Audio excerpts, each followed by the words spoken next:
जय Hind everyone, this is Savi and आप सभी की ह्यूमैनिटीज एडुकेटर। आज के इस वीडियो में हम लोग रैपिड रिवीजन सीरीज को कंटिन्यू करेंगे एंड कंप्लीट करेंगे अपने chapter number 6 of psychology which is known as learning. देखो, ये चैप्टर तो बहुत इजी है लेकिन बहुत लोगों को कॉम्प्लिकेटेड लगता है, तो इस वीडियो को एंड तक देखने की ज़रूरत है। एंड साथ ही में जो भी डाउट्स तुम्हारे होंगे, जो भी प्रॉब्लम्स तुम लोगों को इस चैप्टर में अब तक लगी थी, वो इस वीडियो से क्लियर हो जाएगी। So without wasting any time, let's get started. अगर लर्निंग की बात करें तो बहुत लोगों को लगता है कि लर्निंग तो हम रोज ही करते हैं, इसमें क्या नया है मैम, राइट? हम लोग क्या ही पढ़ लेंगे इस चैप्टर में। लेकिन अगर मैं एक्चुअल में बात करूँ लर्निंग की, तो learning is not only related to कि हम लोग पढ़ते हैं, एग्जाम देकर आ जाते हैं। बट लर्निंग एक ऐसा प्रोसेस है जो कि हम अपने लाइफ टाइम करते रहते हैं। कुछ ना कुछ हम सीखते हैं, जैसे यूट्यूब चलाना। बचपन से बात करें, हम लोगों ने चलना सीखा, बोलना सीखा, खेलना सीखा, बात करने सीखा, प्रॉपर तरीके से रहने सीखा, एंड बहुत सारी चीजें हम लोग आज तक सीखते हुए आए हैं। एंड इनफैक्ट ऐसा भी कहा जाता है साइंटिफिकली कि हर रोज हम नई नई चीजें कुछ ना कुछ सीखते रहते हैं अपने लाइफ में। So learning is not only limited to कि हम जो टेक्स्ट बुक में पढ़ते हैं एक दिन पहले एग्जाम के और उसे लिख के आते हैं, बट लर्निंग उससे कई ज्यादा बड़ी फील्ड है। एंड कैसे ये लर्निंग होती है, इस चैप्टर में हम ये पढ़ेंगे। सो लर्निंग की बात करें, जो डेफिनेशन तुम्हें एग्जाम में लिख के आना है वो तुम्हारे सामने स्क्रीन पे दिया हुआ है। Any relatively permanent change in behaviour produced by experience, that is termed as learning. For instance, ये तो समझ में नहीं आया होगा, राइट?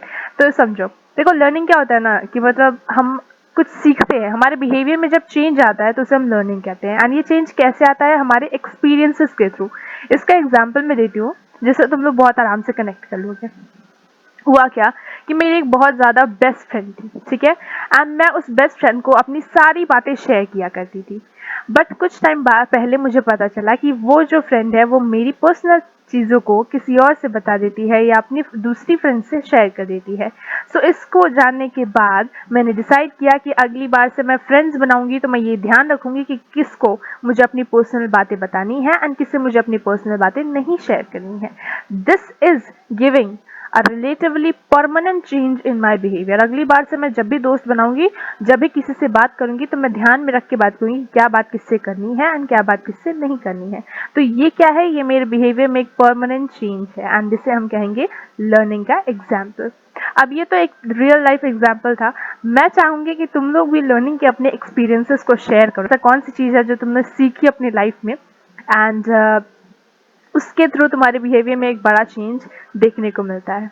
ये जरूर शेयर करना कमेंट सेक्शन में। Moving on to nature and features of learning की बात करें, सो लर्निंग जैसे मैंने बताया एक्सपीरियंसेस के थ्रू होता है। मैच बॉक्स का एग्जाम्पल लें, सो लेट्स सपोज, जैसे कि मैंने वन शॉट वीडियो लेक्चर में भी बताया था इस एग्जाम्पल को, तुम लोगों को याद होगा। मैंने बोला था कि पहले मैं जब छोटी थी तो मुझे नहीं पता था कि मैच बॉक्स को यूज़ कैसे करते हैं। मुझे बहुत फैसिनेटिंग लगता था, तो मैं मैच बॉक्स से खेल रही थी एंड अचानक से मेरा हाथ जल गया। अगली बार से मुझे ध्यान आ गया कि मैच बॉक्स यूज़ करना है तो बहुत ध्यान से यूज़ करना है, ये खेलने वाली चीज़ नहीं है, ठीक है? So that is what example of learning by experience. Learning को कहा जाता है कि ये रिलेटिवली परमानेंट चेंज होता है and can be forgotten. For instance, कि कोई चैप्टर तुम लोगों ने लर्न किया, फॉर एग्जाम्पल तुम लोगों ने लर्न किया था व्हाट इज साइकोलॉजी का चैप्टर। बहुत टाइम से तुमने इस चैप्टर को रिवाइज नहीं किया एंड ना रिवाइज करने के चक्कर में वो चैप्टर तुम लोग भूल गए, और पेपर में जब तुम क्वेश्चन देखते हो तो तुम्हें लगा था ये तो पढ़ा था पर आंसर याद नहीं आ रहा, क्या है आंसर? सो ये होता है तुम्हारा परमानेंट चेंज, राइट? जो कि हम लोग भूल जाते हैं अगर हम उसे ब्रश अप ना करें तो। थर्ड है कि लर्निंग जो है उसे सीक्वेंस वाइज किया जाता है। सीक्वेंस वाइज ऐसे करते हैं कि जैसे फॉर एग्जाम्पल मैंने ये चैप्टर तुम्हारे सामने रख दिया और बोल दिया याद कर लो 1 घंटे में, ठीक है? एंड मैं तुम्हारा 1 घंटे बाद टेस्ट लूंगी। अब 1 घंटे में तुम पूरा चैप्टर लर्न कर पाओगे? बिल्कुल नहीं, राइट? तुम्हें थोड़ा टाइम चाहिए कि तुम एक एक टॉपिक अच्छे से देखो, समझो, और उसके बाद फिर नोट्स बनाओ अच्छे से, फिर रिवाइज करो अच्छे से, तब तो तुम्हें समझ में आएगा ना। 1 घंटे में कैसे तुम लोग टेस्ट दे दोगे इतने बड़े चैप्टर का, राइट? सो इसका मतलब ये है कि लर्निंग जो है वो सीक्वेंस वाइज चलता है। एक बार तुम चैप्टर को ओवरऑल देखोगे, समझोगे, दूसरी बार तुम चैप्टर को रीड करोगे, तीसरी बार तुम एक वीडियो देख के समझोगे, फिर चौथी बार तुम रिवाइज करोगे। तो इस 4 बार तुम एक चैप्टर को पढ़ोगे तब तुम्हारे दिमाग में अच्छे से लर्न होगा। That is what known as sequence wise learning. ठीक है, कोई भी लर्निंग जो है वो हमेशा धीरे धीरे टेक प्लेस करती है, एक ही बार में नहीं हो जाती है। इन्फोर्ड प्रोसेस की बात करें, मैं तुम्हारा चेहरा देख के नहीं बता सकती कि तुम्हें ये चैप्टर याद हुआ है कि नहीं। मैं कैसे बता सकती हूँ, जब मैं तुम्हारा टेस्ट लूंगी एंड टेस्ट का जो स्कोर होगा उससे मुझे पता चलेगा कि तुम्हें ये चैप्टर याद हुआ है या नहीं हुआ है, right. So this is learning as inferred process. Moving on to paradigms of learning. Paradigms की बात करें तो लर्निंग के अंदर आता है कंडीशनिंग। कंडीशनिंग का मतलब क्या होता है कि मैं तुम्हें कोई चीज याद करा दूं, एक पर्टिकुलर वे में बिहेव करना मैं तुम्हें सिखा दूं, दैट इज कंडीशनिंग। ठीक है, कंडीशनिंग के अंदर आते हैं दो types, classical conditioning and operant conditioning. और भी बहुत से बिहेवियरल, और भी बहुत सारे टाइप्स ऑफ लर्निंग होते हैं। हम ऑब्जर्वेशन लर्निंग करते हैं, हम कॉग्निटिव लर्निंग करते हैं, वर्बल लर्निंग करते हैं, कॉन्सेप्ट लर्निंग करते हैं, अनस्किल लर्निंग करते हैं। तो different different types of learning होती है जिससे हम चीज़ों को सीखते हैं। ठीक है, कुछ चीज़ें हम ऑब्जर्व करेंगे तब सीखेंगे, कुछ चीज़ें हम लोग पढ़ेंगे तब सीखेंगे, कुछ चीज़ें हम अपने स्किल्स के थ्रू सीखते हैं प्रैक्टिस कर करके, right. So these are the different types of learning. Moving on to, सबसे पहले हम लोग डिस्कस करेंगे क्लासिकल कंडीशनिंग। क्लासिकल कंडीशनिंग के बारे में सबसे पहले पढ़ाई की थी इवान पी पावलोव ने। एक डॉग का एक्सपेरिमेंट किया था जो कि तुम लोगों को, मोस्ट ऑफ द स्टूडेंट्स को पक्का कंफ्यूजिंग लगता है, क्योंकि मेरे टाइम में मुझे बहुत कंफ्यूजिंग लगता था। देखो, अब इसको आराम से ब्रेक डाउन करके रियल लाइफ से कनेक्ट करके समझेंगे। क्लासिकल कंडीशनिंग को एसोसिएटिव कंडीशनिंग भी कहा जाता है एंड रिस्पोंडेंट कंडीशनिंग भी कहा जाता है।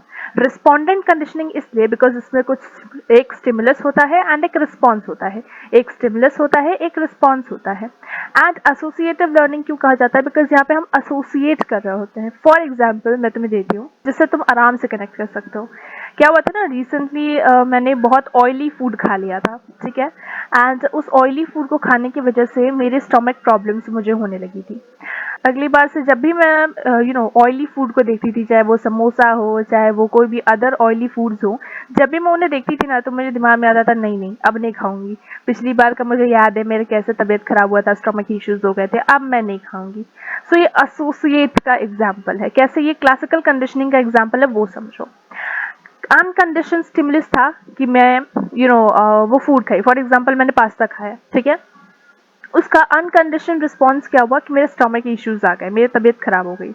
अब कंडीशन स्टिमुलस क्या है कि मैं अब इवन चाहती भी हूँ कि मैं वो समोसे खाऊं जो मेरे सामने रखे हुए हैं, लेकिन मेरे दिमाग को यानी कि अनकंडीशन रिस्पॉन्स क्या आ रहा है कि अब मुझे नहीं खाना चाहिए, बिकॉज याद नहीं है लास्ट टाइम मेरा तबीयत खराब हुआ था। सो this is the example of classical conditioning. I hope ये बेस्ट एग्जाम्पल था और तुम्हें समझ में आ गया, ठीक है, क्योंकि डॉग वाले एक्सपेरिमेंट थोड़ा सा क्लासिकल और एक्सपेरिमेंट वाइज है तो तुम्हें समझने में थोड़ी इश्यूज होंगी। ओके, तो यहाँ पे एसोसिएट करके हम चीजों को सीखते हैं। जैसे पहले का एक्सपीरियंस मुझे बता रहा है कि अगर इस बार गलती मत करो नहीं तो वापस पछताना पड़ेगा, राइट।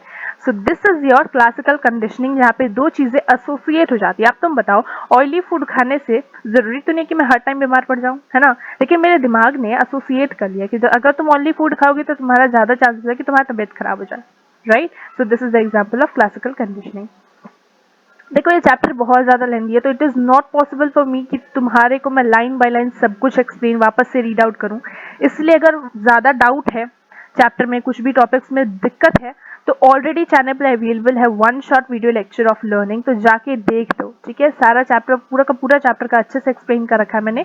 एक बार देख लोगे पूरे डाउट्स क्लियर हो जाएंगे टॉपिक वाइज, अगर तुम्हें अच्छे से समझना है तो।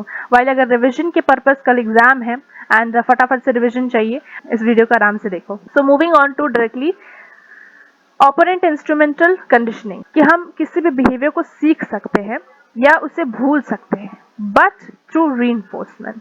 रीइंफोर्समेंट क्या होता है, फॉर इंस्टेंस जैसे कि बेसिक एग्जांपल है, बच्चों को ऐसा बोला जाता है जनरली कि अगर तुमने अपना खाना खा लिया तो मैं अब तुम्हें चॉकलेट दूंगी। तो this is what an example, जो चॉकलेट है वो यहाँ पे रीइंफोर्समेंट है। अगर वो खाना खा लेगा तो मैं चॉकलेट दे दूंगी, तो अगली बार से वो हमेशा अपना खाना खाएगा क्योंकि उसे पता चल गया कि मैं उसे चॉकलेट दूंगी अगर उसने खाना खाया तो, right. So this is your reinforcement. Reinforcement क्या होता है कि भाई कोई गिफ्ट हो गया या कोई ऐसी चीज जो तुम्हारी बिहेवियर को ऑकर करा रही, ओके। बी एफ स्किनर की बात करें तो पहले साइकोलॉजिस्ट थे जिन्होंने जिन्होंने ऑपरेंट कंडीशनिंग की स्टडी की एंड उन्होंने बताया कि कैसे ये ऑपरेंट कंडीशनिंग काम करता है। फॉर इंस्टेंस यहाँ पे वॉलंटरी रिस्पॉन्सेज होते हैं। डॉग के एक्सपेरिमेंट में हम डॉग को कंट्रोल कर रहे थे, है ना, बट यहाँ पे हम रैट को कंट्रोल नहीं कर पा रहे थे। क्यों? बिकॉज रैट की मर्जी, उसको जब भूख लगेगा तब वो लेवर प्रेस करेगा, नहीं भूख लगेगी तो नहीं लेवर प्रेस करेगा। तो ये एग्जाम्पल था हमारा, right. Moving on to the next thing which I am going to discuss with you is key learning processes, जो एग्जाम पर्पज व्यू से अगेन इंपॉर्टेंट है। अगर स्टिल कहीं भी कोई भी टॉपिक में फिर भी डाउट आ रहा है तुम्हें, तो मुझे एक बार कमेंट सेक्शन में बता दो, मैं तुम्हारे लिए सेपरेट वीडियो ला दूंगी। करेक्ट? सो कुछ नहीं करना है, कमेंट सेक्शन में जाना है, वहाँ पे बताना है कि ma'am I have doubt in this topic. Okay, ये लर्निंग प्रोसेसेस की बात करें तो सबसे पहले आता है हमारा रीइंफोर्समेंट। रीइंफोर्समेंट बहुत इंपॉर्टेंट रोल प्ले करता है कोई भी बिहेवियर को सिखाने में, ठीक है। एंड रीइंफोर्समेंट के 4 टाइप्स होते हैं, 4 types. Okay, number one is positive reinforcement. Positive reinforcement मतलब कि अगर तुमने खाना खा लिया तो मैं तुम्हें चॉकलेट दूंगी। नेगेटिव रीइंफोर्समेंट मतलब कि हम किसी चीज से बचने के लिए, एस्केप करने का हम रिस्पॉन्स कर रहे हैं। फॉर एग्जाम्पल, ठंडी में तुम लोग चाहोगे कि तुम लोग फुल स्लीव्स वाले स्वेटर्स पहनो, राइट। सो ठंड से बचने के लिए अपने आप को तुम लोग दूसरे फुल स्लीव्स वाले कपड़े पहनाते हो या पहनते हो।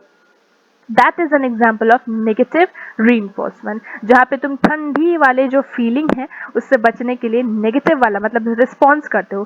ठंड से बचने के लिए तुम फुल स्लीव्स वाले कपड़े पहनते हो, तो that is your negative reinforcement.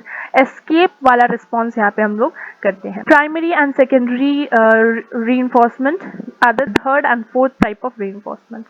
Primary reinforcement मतलब कुछ biologically important.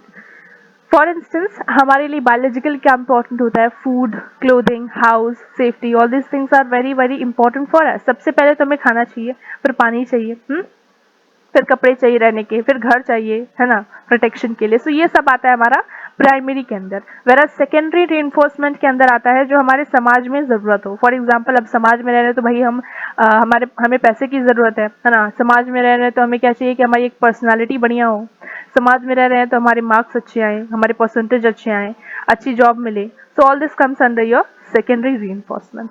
Moving on to extinction. Extinction की बात करें तो यहाँ पे क्या होता है ना, बेसिकली हम कोई भी बिहेवियर को देखते हैं कि हम भूल जाते हैं, that is called extinction. Whereas generalisation and discrimination की बात करें तो जनरलाइजेशन इज अबाउट कि हम एक ही तरीके से रिस्पॉन्ड करते हैं towards any situation, and discrimination मतलब हम एक ही सिचुएशन है पर डिफरेंट तरीके से रिस्पॉन्ड कर रहे हैं। Next spontaneous recovery. Spontaneous recovery मतलब क्या होती है? इट्स अबाउट कि हम कोई एक बिहेवियर भूल गए, ठीक है, लेकिन याद दिलाया जाए तो हमें वो याद आ जाता है। फॉर एग्जाम्पल, बहुत टाइम से तुम लोगों ने चैप्टर 1 को याद नहीं किया है, रिवाइज नहीं किया है, व्हाट इज साइकोलॉजी, बहुत टाइम से रिवाइज नहीं किया है, तो कुछ पोर्शंस तुम उसका भूल गए हो। लेकिन अगर तुम वापस से उस चैप्टर के नोट्स देखो तो तुम्हें अचानक से सारी चीजें याद आ जाएंगी। So this is your example of spontaneous recovery. Moving on to observational learning. Observational learning की बात करें तो यहाँ पे क्या करते हैं हम लोग? ऑब्जर्व करके सीखते हैं। बहुत सी गर्ल्स जो हैं वो छोटी थी तो वो मेकअप करती थी, राइट, मेकअप करने लग जाती थी खुद के खेल खेल में, है ना। कभी कुछ लड़कियां टीचर बन जाती थी तो कैसे बन जाती थी भाई? बचपन में खेलते खेलते गेम्स में वो ऐसे बन जाते थे कि हम लोग क्या करते थे, अपने आसपास में सोसाइटी में ऑब्जर्वेशन करते हैं। ऑब्जर्व करने से हम चीजों को सीखते हैं। सो that is observational learning, right. पहले ऑब्जर्वेशनल लर्निंग को इमिटेशन कहा जाता था, फिर बैंड्यूरा एंड उनके कलीग्स ने रिसर्च की इसके बारे में, तो उसे हम लोग क्या कहते हैं? Social learning. सोशल लर्निंग मतलब हम अपने समाज से सीखते हैं। And then modelling. For example, modelling में हम क्या करते हैं? अपने रोल मॉडल्स को देख के उनके जैसे बनने की कोशिश करते हैं, उनके जैसे बिहेवियर को अडॉप्ट करते हैं। That is your observational learning. यहाँ पे हम लोगों ने बोबो डॉल के एक्सपेरिमेंट को पढ़ा था एंड हम लोगों ने देखा था कि कैसे बच्चों का जो बिहेवियर है, मतलब मैं कब ये बिहेवियर कोई पर्टिकुलर सीखती हूँ। अगर मैंने कोई काम किया और मुझे रिवॉर्ड मिला तो मैं क्या करूंगी? मैं उस काम को बार बार करूंगी। अगर मैं कोई काम करती हूँ और मुझे पनिशमेंट मिली तो वो काम को मैं बार बार नहीं करूंगी। तो यहाँ पे डिपेंड किस पे करता है कि मैं वो बिहेवियर करूंगी या नहीं करूंगी। मुझे रिवॉर्ड मिल रहा है या पनिशमेंट मिल रहा है, इससे मैं सीखती हूँ कि मैं उस बिहेवियर को रिपीट करूंगी या नहीं करूंगी। So this comes under your bobo doll experiments as a whole. Let's move on to cognitive learning. Cognitive learning में हम क्या करते हैं भाई? याद करते हैं, सीखते हैं, समझते हैं किताब के थ्रू, राइट। कॉग्निशन मतलब क्या होता है कि यहाँ पे हम क्या करते हैं? हम समझते हैं, अंडरस्टैंडिंग करते हैं। फॉर एग्जाम्पल क्वेश्चन पेपर मुझे मिला, मैं उस क्वेश्चन पेपर को सॉल्व करी थी। एक क्वेश्चन था जिसका आंसर मुझे याद ही नहीं आ रहा था। मुझे लगा कि मैं कुछ क्वेश्चन के आंसर को जानती हूँ, बट मैं याद करने की कोशिश कर रही हूँ। अचानक से मेरे दिमाग में क्वेश्चन का आंसर आता है, ठीक है। तो अचानक से जो हमारे सवाल का जवाब हमें मिल जाता है, या अचानक से मेरे दिमाग में एक क्वेश्चन का आंसर आ जाता है, तो that is your insight learning, sudden solution of a problem. दिमाग की बत्ती जल जाती है, ठीक है, अचानक से कोई भी क्वेश्चन का आंसर आ जाता है दिमाग में, तो that is your insight learning as a whole मैं बता रही हूँ। एंड लैटरल लर्निंग जो कि नेक्स्ट है, जिसे साइलेंट लर्निंग भी कहते हैं। लैटरल लर्निंग मतलब तुम मेरा एग्जांपल ले लो, मुझे कुकिंग आती है, ठीक है, बट मैं हर टाइम कुकिंग नहीं करती। जब मुझे पता चलता है कि ना कि कुकिंग करने से आज मुझे कुछ गिफ्ट मिलने वाला है, तो मैं डेफिनेटली कुकिंग कर देती हूँ। या जब मेरा मन किया कि मुझे कुछ खाने का मन है, तो मैं बना लेती हूँ, लेकिन मैं एवरीडे कुकिंग नहीं करती, ठीक है। तो लैटरल लर्नर्स भी ऐसे होते हैं, उनका जब मन होता है तब वो कोई बिहेवियर करते हैं। फॉर एग्जाम्पल कुछ रैट्स थे, उनको डाल दिया था मेज में, वो आराम से घूम रहे थे भाई, घूमते घूमते मजे कर रहे थे। जब टोलमैन ने उनके मेज के बाहर चीज रखा, तो फटाफट से वो आ गया, मतलब एकदम स्पीड में दौड़ के वो चीज को खा लिया, ठीक है। तो इससे क्या होता है, इससे पता क्या चलता है, उन्होंने अपने अंदर माइंड मैपिंग कर रही थी, ये आराम से घूम रहे थे, पूरे डायरेक्शंस को जान रहे थे, समझ रहे थे कि यहाँ ये है, यहाँ वो है, राइट। और जब उन्हें पता चला कि उन्हें कोई गिफ्ट मिल रहा है, तो फटाफट से जाके गिफ्ट खा लिया, राइट। तो जब मुझे गिफ्ट मिलता है ना, तो मैं फटाफट से कुकिंग कर देती हूँ, लेकिन मुझे गिफ्ट नहीं मिलता तो मैं कुकिंग नहीं करती, मेरा मन पे डिपेंडेंट है यार, right. So that is your latent learning, okay. Moving on to verbal learning. Verbal learning में क्या करते हैं, बोल बोल के याद करते हैं, राइट। बचपन में बहुत किया है हम लोगों ने। वर्बल लर्निंग को बहुत तरीकों से किया जाता है, जैसे पेयर को एसोसिएट करके पढ़ना, जैसे कैट मैट रैट, राइट। इस टाइप के पेयर एसोसिएट कर देते हैं, पेयर्स को एसोसिएशन के थ्रू करते हैं। सीरियल लर्निंग की बात करें, so serial learning is all about, जहाँ पे हम क्या करते हैं, सीरियल वाइज लर्न करते हैं, ठीक है। Number 1, number 2, number 3 like this. इसमें स्टिमुलस और रिस्पॉन्स आता है। फॉर एग्जाम्पल पेन है, सो रन है, एग्जाम्पल दे रही हूँ। स्टिमुलस का कोई रिस्पॉन्स होता है, जैसे मैंने बोला ना cat mat, right. So cat जो है यहाँ पे स्टिमुलस है, उसका रिस्पॉन्ड है mat, so that is stimulus response. Free recall क्या होता है कि भाई आराम से लर्न कर रहे हैं। फॉर एग्जाम्पल कोई क्वेश्चन आंसर्स दिए हुए हैं, हम वो क्वेश्चन याद करें जो छोटे हैं लेंथ में, एंड जो बड़े बड़े हैं उसको हम छोड़ते रहे कि बाद में याद करेंगे, राइट। बचपन में ऐसे बहुत लोग करते थे। That is pre recall kind of. Determinants of verbal learning की बात करें, सो वर्बल लर्निंग हम कब कर पाते हैं, जब हम काइंड ऑफ पेयर बना लें, ठीक है। या जब हम उस वर्बल, जैसे फॉर एग्जांपल तुम लोग ये चैप्टर पढ़ रहे थे, चैप्टर को अच्छे से याद कर कब कर पाते हैं हम, जब चैप्टर का मीनिंग समझ लेते हो। तुम लोग वीडियोस लेक्चर क्यों देखते हो, ताकि तुम चैप्टर को कंसेप्ट को क्लियर कर पाओ, राइट। चैप्टर को समझ लोगे तो फिर याद हो जाएगा, है ना। तो हम वर्बल लर्निंग भी ऐसे ही करते हैं कि हमें जब चीजें समझ में आ जाती है ना, मीनिंग अटैच हो जाता है, कनेक्ट कर पाते हैं, तो हमें याद हो जाता है चीज। तो verbal learning is all about that, okay. So ये सारी चीजें तुम लोग रीड कर लोगे। नोट्स कहाँ मिल जाएगा, नोट्स मिल जाएगा तुम्हें टेलीग्राम चैनल पे, जिसका लिंक डिस्क्रिप्शन में दिया हुआ है। सो वेट मत करो, जाके फटाफट से ज्वाइन करो टेलीग्राम के चैनल को, और पीडीएफ को लेके रिवाइज कर लो। सो नेक्स्ट मूव करते हैं कंसेप्ट लर्निंग पे। कंसेप्ट लर्निंग क्या होती है ना, बेसिकली यहाँ पे हम लोग कैटेगरी बना लेते हैं। कैटेगरी मतलब लिस्ट ऑफ वर्ड्स मैंने तुम्हें दे दिया, वो लिस्ट ऑफ वर्ड्स तुम्हें याद ही नहीं हो रहे, कैसे याद होंगे, उसमें 120 वर्ड्स हैं। तो अब तुम्हें क्या करूंगी ना, मैं बॉक्स बना के दे दूंगी। उस बॉक्स में एनिमल्स के नेम सेपरेटली लिखे होंगे, उस बॉक्स में एनिमल्स के, प्लेसेस के, नेम्स के, ऑब्जेक्ट्स के, इन सभी के टेबल में बना दूंगी। 120 words is equal to a big table, जो कि बना दूंगी मैं। एंड उस टेबल में 5 नेम्स होंगे लाइक दैट। उसे याद करने को दूंगी ना, तो उससे याद करने में तुम्हें ज्यादा टाइम नहीं लगेगा। वेराज ऐसे वर्ड्स जिससे तुम फेमिलियर नहीं हो, उसे याद करने में तुम्हें बहुत दिक्कत आएंगी। सो this is your concept learning, जहाँ पे तुम कैटेगरीज को बना के याद करते हो, समझते हो। इसके अंदर 2 टाइप्स भी आती है, artificial concept and natural concept. Artificial concept जो है वो वेल डिफाइंड होते हैं, वेराज नेचुरल कंसेप्ट वेल डिफाइंड नहीं होते हैं। Next skill learning. Skill learning की बात करें तो हम चीजें बहुत सी सीखते हैं। फॉर एग्जाम्पल जैसे मैंने कुकिंग का एग्जाम्पल दिया, तो वो एक स्किल ही है। साइकिल चलाना, बाइक चलाना, all this comes under your skill learning. So these are your skill learning. इसके अंदर 3 फेजेस आते हैं, जो कि फिट्स ने दिया था।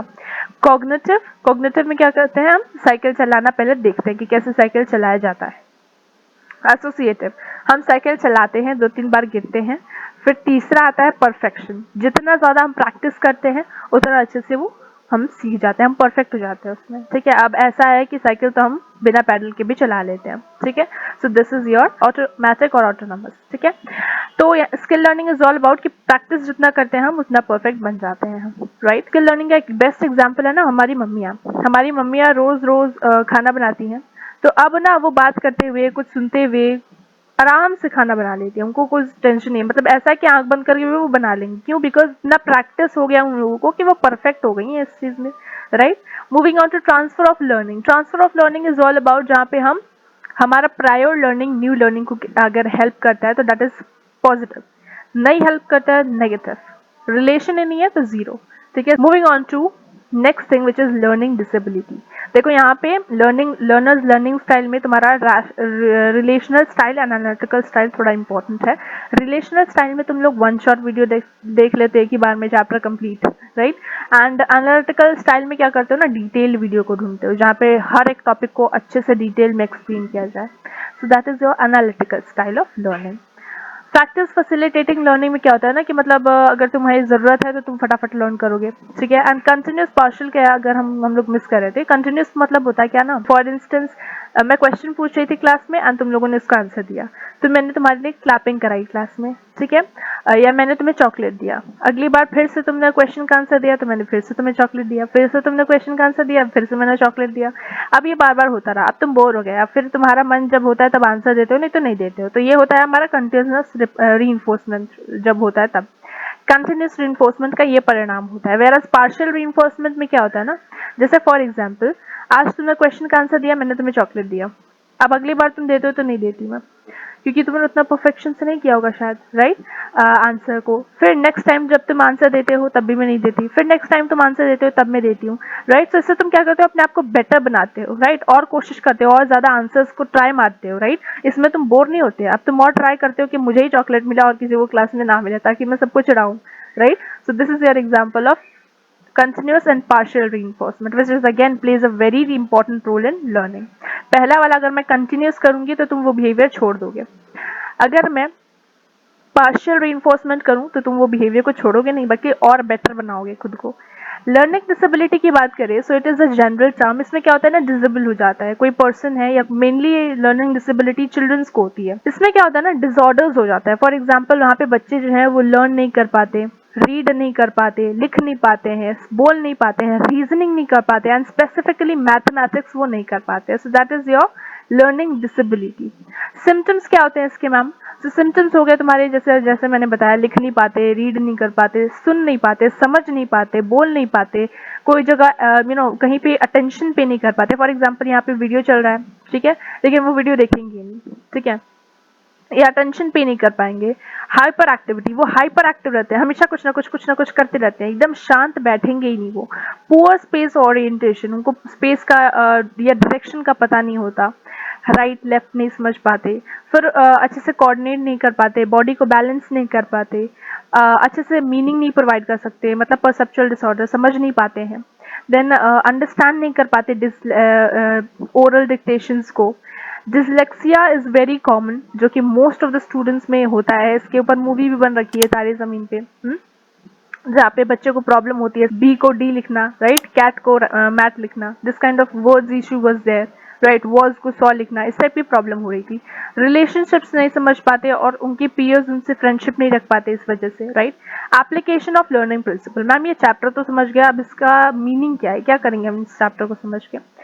इस चैप्टर को समझने के बाद तुम्हें पता चल गया कि हम लर्निंग कैसे करते हैं, तो तुम अपने आसपास में किसी को भी लर्निंग का प्रोसेस करा सकते हो, किसी को भी कुछ भी याद करा सकते हो, राइट। याद कैसे कराओगे? फॉर एग्जांपल अगर तुम ऑर्गेनाइजेशन में जाके काम करते हो तो तुम्हें दिखेगा, या जनरली तुम लोग मूवीज देखते हो तो तुम लोग देखते हो कभी कभार प्रमोशंस मिलती हैं। प्रमोशंस किस लिए मिलती हैं? ताकि जो एम्प्लॉयड लोग हैं वो और ज्यादा मेहनत करें, और ज्यादा कुछ नया लाएं, और ज्यादा प्रोडक्टिव बने, अपनी अटेंडेंस को परफेक्ट रखे, तो उन्हें क्या मिलती है? सैलरीज बहुत ज़्यादा मिलने लग जाती है, प्रमोशंस मिलता है। सो all this comes under your learning principles only. इससे जो बॉस है वो सिखाता है कि अगर अच्छे से डेडिकेटेडली काम करोगे तो तुम्हें अच्छी पोजीशन मिलेगी ऑफिस में।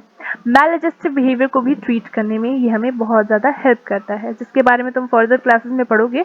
यहाँ पे शॉर्ट क्वेश्चंस के लिए इंपॉर्टेंट है, इम्प्लोसिव क्या होता है, फ्लडिंग क्या होता है, systematic detention, aversion therapy, all this things comes under their. लिखा हुआ है, एक बार रीड कर लोगे तो अंडरस्टैंड हो जाएगा, तुम्हें समझ आ जाएगा, कुछ दिक्कत नहीं है। अगेन कोई भी डाउट है कमेंट सेक्शन में पूछना है। चिल्ड्रन को रियर करने के लिए, जैसे मैंने बताया बीच बीच में मैंने बच्चों का एग्जांपल ले रही थी, तो बच्चों को रियरिंग करने में, पालने में ये बहुत ज़्यादा हेल्पफुल है। लर्निंग प्रिंसिपल्स, स्कूल लर्निंग भी बहुत ज़्यादा इंपॉर्टेंट है। जैसे मैंने स्कूल का एग्जांपल दिया कि अगर तुम लोग क्वेश्चन का आंसर देते हो तो right, all this examples I tried to take because तुम लोग कनेक्ट कर पाओ ये कहाँ कहाँ पे यूज होता है। So with this we have completed our chapter. I hope तुम लोगों को बहुत मजा आया हो। ठीक है, कोई हार्ड चैप्टर था नहीं, बहुत इजी था, सब एकदम हम लोग बातों बातों में समझ गए, पता भी नहीं चला टाइम कैसे बीत गया। तो मिलते हैं नेक्स्ट वीडियो में। चिल्ड्रन अपना ध्यान रखो एंड अगेन एग्जाम अच्छे से देना। Okay, all the best for your examination. Children take care, मिलते हैं नेक्स्ट वीडियो में। बाय।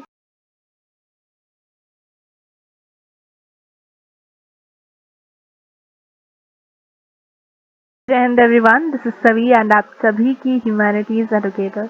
आई होप तुम लोग बिल्कुल बढ़िया हो, सुपर एक्साइटेड हो रैपिड रिवीजन सीरीज को कंटिन्यू करने में।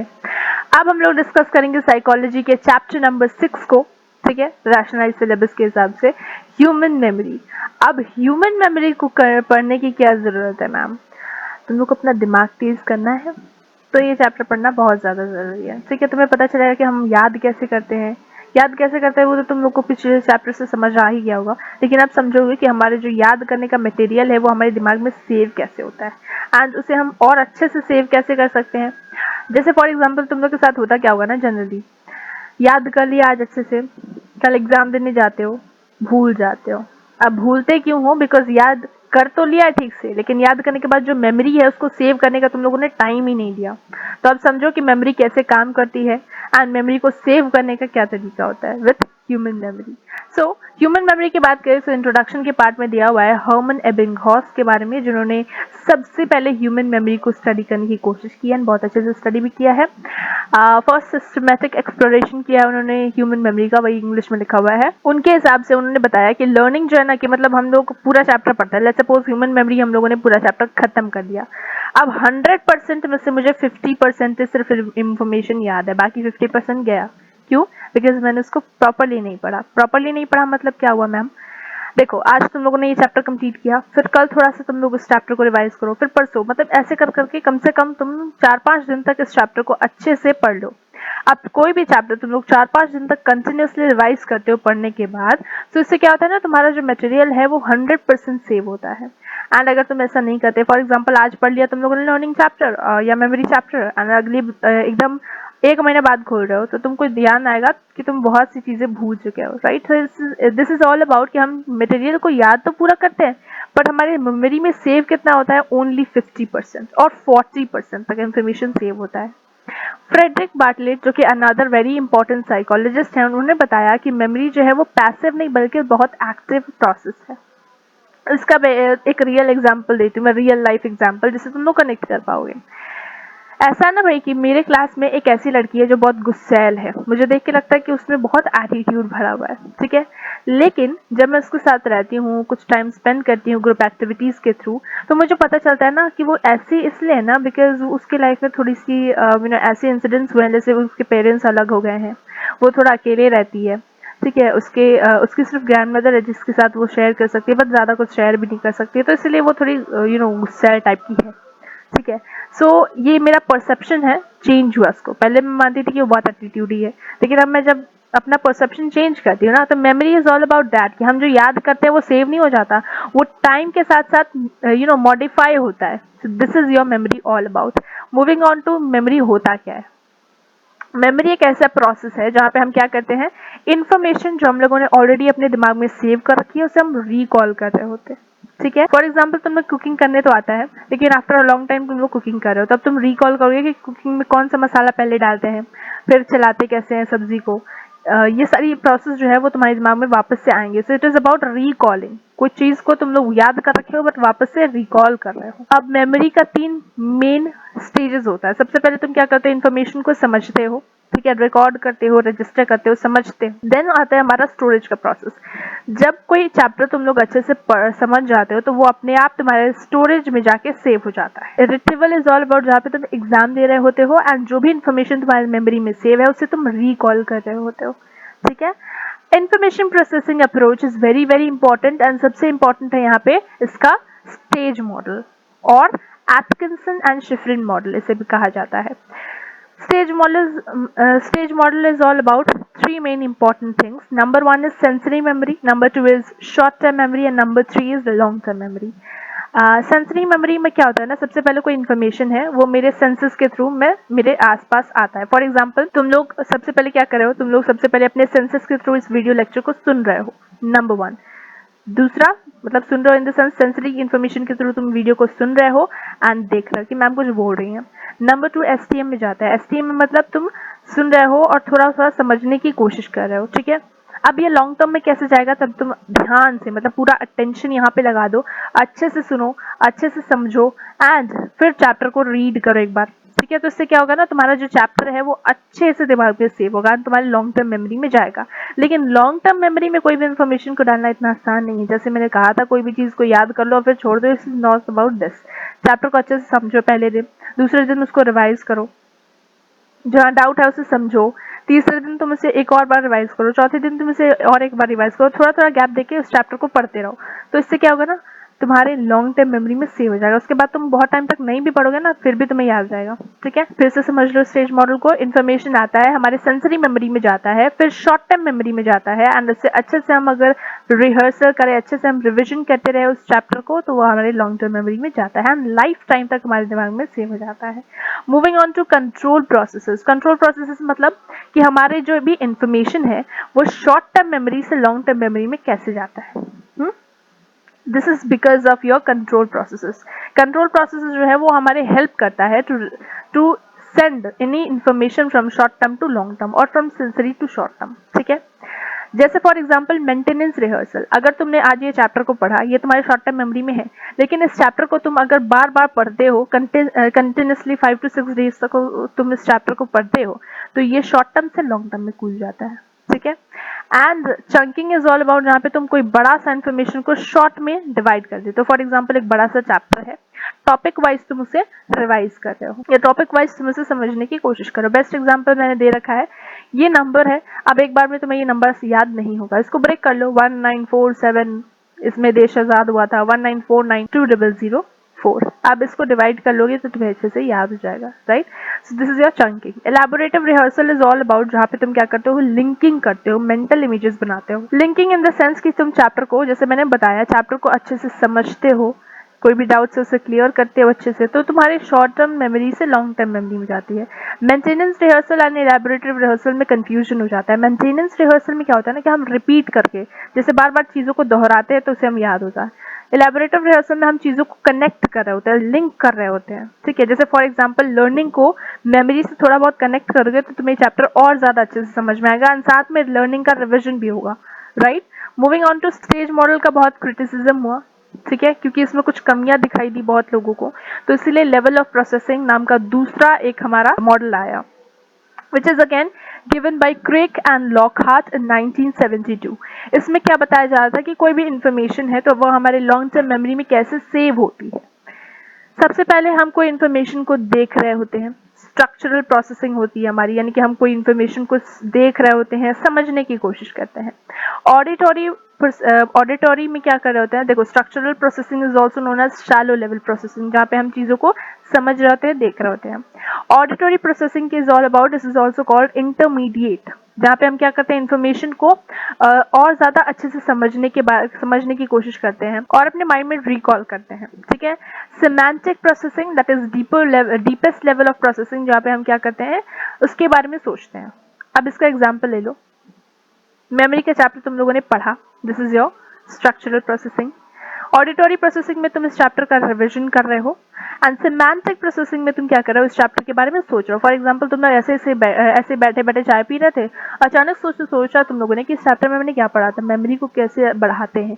हम लोगों ने पढ़ा था कि मेमोरी को बढ़ाने के लिए हम मेमोरी को तेज करने के लिए हम लोग चंकिंग का प्रोसेस यूज कर सकते हैं, यानी कि बड़े इन्फॉर्मेशन को छोटे छोटे में डिवाइड कर दो। तो ऐसे तुम लोग रिकॉल कर रहे हो, राइट, उस चैप्टर के बारे में डीपली सोच रहे हो। सो this is your example of semantic और डीपेस्ट लेवल, जहाँ पे अगर किसी भी चैप्टर के बारे में, किसी भी इंफॉर्मेशन जिसको तुम लोगों ने लर्न किया है उसके बारे में तुम लोग ज्यादा सोचते हो, तो वो तुम्हारे लॉन्ग टर्म मेमोरी में सेव होता है. So this is how all this level of processing is all about. Again it is not possible for me कि मैं तुम्हें सब कुछ पढ़ाऊं, but it is very important कि मैं तुम्हें मोस्ट इंपॉर्टेंट चीजें पढ़ाऊं because this is rapid revision. Okay, so moving on to types of long term memory. Long term memory क्या होता है? देखिए, लॉन्ग टर्म मेमोरी आराम से समझ गए होगे अब तक तुम लोग कि लॉन्ग टर्म मेमोरी ऐसी मेमोरी जो हमारे दिमाग में हमेशा रहती है. फॉर एग्जाम्पल तुम्हारा बर्थडे कब है, अचानक से तुम्हें आंसर आया होगा, जरा कमेंट सेक्शन में जरूर बताना. वेल या फिर इंडिपेंडेंस डे कब है, रिपब्लिक डे कब है, तुम्हारे फ्रेंड का बर्थडे कब है, तुम्हारे पापा का बर्थडे कब है. अब ये सारी इन्फॉर्मेशन तुम्हें जैसे मैं पूछ रहा हूँ तुम्हारे दिमाग में आंसर आ रहा होगा, राइट. सो ये क्यों आंसर आ गया? बिकॉज ये तुम्हारे लॉन्ग टर्म मेमोरी में सेव है. इसे याद करने के लिए तुम्हें कोई मेहनत करने की जरूरत नहीं है, राइट. 2+2=4. अब इतने जल्दी तुम लोग कैसे कैलकुलेट कर रहे हो? बिकॉज ये तुम्हारी लॉन्ग टर्म मेमोरी में सेव है. सो लॉन्ग टर्म मेमोरी समझ में आ गया. अब मूव करते हैं इसके टाइप्स पे. पहले तो भाई लॉन्ग टर्म मेमोरी दो टाइप का था, डिक्लेरेटिव और प्रोसीजरल. डिक्लेरेटिव में क्या होता था? फैक्चुअल इन्फॉर्मेशन, जैसे फैक्ट हो गया, नेम हो गया, किसी का डेट हो गया, कोई बर्थडे वगैरह डेट. एंड ये जो था वो आराम से हम याद कर सकते हैं. फैक्चुअल डिटेल्स होती हैं जो जैसे हम लोग चैप्टर में पढ़ते हैं तो उसमें फैक्चुअल डिटेल्स होती है ना, बिल्कुल वैसे ही. प्रोसीजरल में क्या होता है ना, जिसे हम लोग नॉन डिक्लेरेटिव मेमोरी कहते हैं. दिस इज ऑल अबाउट की प्रोसीजर. फॉर एग्जांपल साइकिल कैसे चलाते हैं, कुकिंग कैसे करते हैं, तो कोई एक पर्टिकुलर जैसे डांस कैसे करते हैं, तो कोई प्रोसीजर, किसी चीज को करने का process. This is all about your procedural memory. अब इतने टाइप्स से पहले तो, लेकिन टूलविंग जब आती हैं जो कि एक बहुत प्रसिद्ध साइकोलॉजिस्ट है, इन्होंने क्या किया ना, बेसिकली इनके हिसाब से उन्होंने बताया कि डिक्लेरेटिव मेमोरी के अंदर दो टाइप्स होते हैं, सिमेंटिक एंड एपिसोडिक. तो हमारा सिलेबस थोड़ा सा बढ़ गया. तो सिमेंटिक इज ऑल अबाउट कि यहाँ पे हम क्या करते हैं ना, जनरल अवेयरनेस से रिलेटेड इन्फॉर्मेशन होती है, जैसे लॉजिकल चीजें, आइडियाज, कॉन्सेप्ट. फॉर एग्जाम्पल 2+2=4 होता है, 22 नहीं होता. सो बेसिक हमारी जो लॉजिकल थिंकिंग होती है, this is comes under your semantic. Whereas episodic memory क्या होती है ना, कुछ एपिसोड्स ऑफ आवर लाइफ, जैसे बायोग्राफिक इन्फॉर्मेशन. फॉर एग्जाम्पल तुम्हारा लास्ट बर्थडे में क्या क्या हुआ था, क्या क्या गिफ्ट मिला था, आराम से रिकॉल कर लोगे तुम लोग. अगर मैं पूछूं कि तुम्हारी लाइफ का हैप्पीएस्ट मोमेंट अब तक से क्या है, तो तुम लोग आराम से रिकॉल कर लोगे. क्यों रिकॉल कर लोगे? बिकॉज ये तुम्हारे लॉन्ग टर्म मेमोरी में सेव है, right. So this is your episodic memory. Moving on to next thing which is knowledge representation की बात करते हैं. जो बॉक्स है ना, बॉक्स इज ऑल्सो अगेन मैंने बताया था वेरी वेरी इंपॉर्टेंट. बॉक्स के भी नोट्स बना के रखे हुए हैं. ये जो नोट्स है वो तुम लोग को मिल जाएगा टेलीग्राम चैनल पे, जिसका लिंक डिस्क्रिप्शन में दिया हुआ है. जाके टेलीग्राम चैनल को ज्वाइन करो फटाफट से. इस वीडियो को देखने के बाद चैप्टर को चैप्टर को रीड करने का अगर टाइम नहीं है, कल ही एग्जाम है, तो नोट्स को अच्छे से रीड कर लो. एंड आई एश्योर यू कल एग्जाम में फोड़ के आने वाले, बहुत अच्छा एग्जाम जाएगा तुम्हारा, ठीक है. सो नॉलेज रिप्रेजेंटेशन की बात करें तो हम लोग तो भाई बहुत चीजें याद करते हैं. ऐसे तो है नहीं कि बस एक ही चीज याद करते हैं जो हमारे एग्जाम में आ रहा होता है. हम बहुत सी चीजें सीखते हैं. जैसे मोबाइल कैसे चलाना है, कोई नया ऐप कैसे यूज करना है. लेट्स सपोज तुम लोगों ने आज नई कोई डिश बनाने सीखी है, ठीक है. सो कुछ ना कुछ तो हम रोज सीखते रहते हैं. इतनी सारी इंफॉर्मेशन हमारे मेमोरी में सेव कैसी होती है, राइट. सो नॉलेज जो है वो हम एक काइंड ऑफ ऑर्गेनाइज करते हैं कुछ पैटर्न्स में, ठीक है. जैसे मैंने बताया हमारा life, day to day life में हम इतनी सारी चीजें सीखते हैं, है ना. इट इज वेरी इंपॉर्टेंट कि इतनी सारी चीजें हम सीख रहे हैं तो वो हमारे दिमाग में अच्छे से स्टोर हो, ठीक है, ताकि रिकॉल करना हो तो आराम से रिकॉल कर पाए, है ना. ये तभी होता है जब तुम अभी पढ़ने बैठे, पढ़ के उठे, फटाफट से जाके रील देखा, तो इससे क्या होता है ना, तुम्हारा जो दिमाग है वो ऑल्टर होता है. अभी तुम्हारा लर्निंग प्रोसेस ही नहीं हुआ तब तक तुम लोग गेम खेलना या रील्स चालू कर दिए, ठीक है. तो इससे क्या होता है ना, जब तुम एग्जाम टाइम में आंसर रिकॉल करो तो आंसर की जगह गाने रिकॉल हो जाते हैं, right. So this happens with most of you. तो ऐसा क्यों होता है? बिकॉज तुम अपने दिमाग को सेव करने का टाइम नहीं देते हो. इसीलिए कहा जाता है कि पढ़ाई करो, उसके बाद फिर कुछ टाइम थोड़ा स्लीप कर लो, वॉक कर लो, बट एंटरटेनमेंट मत करो. इससे एंटरटेनमेंट करने से ऐसा होता है कि तुम्हारा जो इन्फॉर्मेशन है वो प्रोसेस नहीं हो पाता है. सो प्रोसेस होने के बाद ये क्या होता है ना कि हमारा जो मेमोरी है वो ऑर्गेनाइज हो जाता है. एंड जब हमारा मेमोरी ऑर्गेनाइज हो जाता है कॉन्सेप्ट्स के थ्रू, डिफरेंट वे के थ्रू, जैसे कि बहुत से लोगों ने बताया, जैसे एलन कॉलिंस एंड रॉस कूलियन ने बताया 1969 कि हमारा जो इन्फॉर्मेशन है वो हायरार्की के फॉर्म में सेव होता है, वेराज कॉन्सेप्ट्स के फॉर्म में, dual coding and mental models, इन सभी वे में हमारे इन्फॉर्मेशन जो है वो सेव होते हैं, ठीक है. And this is what known as your knowledge representation and organisation of memory. जब भी हमारा इंफॉर्मेशन जो है वो अच्छे से ऑर्गेनाइज हो जाता है हमारे मेमोरी में, तो हम जब भी रिकॉल करते हैं तो आराम से रिकॉल कर पाते हैं, ठीक है. Memory as a constructive process again most important topic है यहाँ पे. यहाँ से क्वेश्चंस बहुत सारे आ सकते हैं, जैसे 4 मार्क्स से 6 मार्क्स के क्वेश्चन आ सकते हैं, तो यहाँ पे ध्यान देने की जरूरत है. सबसे पहले अगर बात करें मेमोरी एज कंस्ट्रक्टिव प्रोसेस में, तो हर्मन एबिंगहॉस का कहना था कि मेमोरी जो है ना वो एक रिप्रोडक्टिव फोर्स है। हम लोग कोई चीज को याद करते हैं, उसे सेव करते हैं। इट्स समथिंग कि तुम लोग भी ऐसा ही सोचते थे पहले, तो चैप्टर पढ़ने से पहले कि मेमोरी इज ऑल अबाउट कि हम लोगों ने आज ये चैप्टर पढ़ा, कल एग्जाम में लिखना है तो बस रिकॉल करो, राइट। एबिंगहॉस कह रहे हैं कि memory is all about storage of information and it's reproduction. जैसे मैंने बताया, वो क्या कहते हैं कि अगर कोई भी प्रॉब्लम है तुम्हें रिकॉल करने में, फॉर एग्जांपल अगर तुम एग्जाम टाइम में या तुम्हारा टेस्ट चल रहा है और उस चैप्टर के इन्फॉर्मेशन को तुम रिकॉल नहीं कर पा रहे हो, तो इसका मतलब ये है कि तुम्हारे मेमोरी में प्रॉब्लम है, मेमोरी फेलियर है। But on the other hand Frederic Bartlett क्या कहते हैं मेमोरी के बारे में? वो कहते हैं कि भाई मेमोरी जो है वो एकदम कंस्ट्रक्टिव एंड एक्टिव प्रोसेस है। कंस्ट्रक्टिव एंड एक्टिव प्रोसेस कैसे?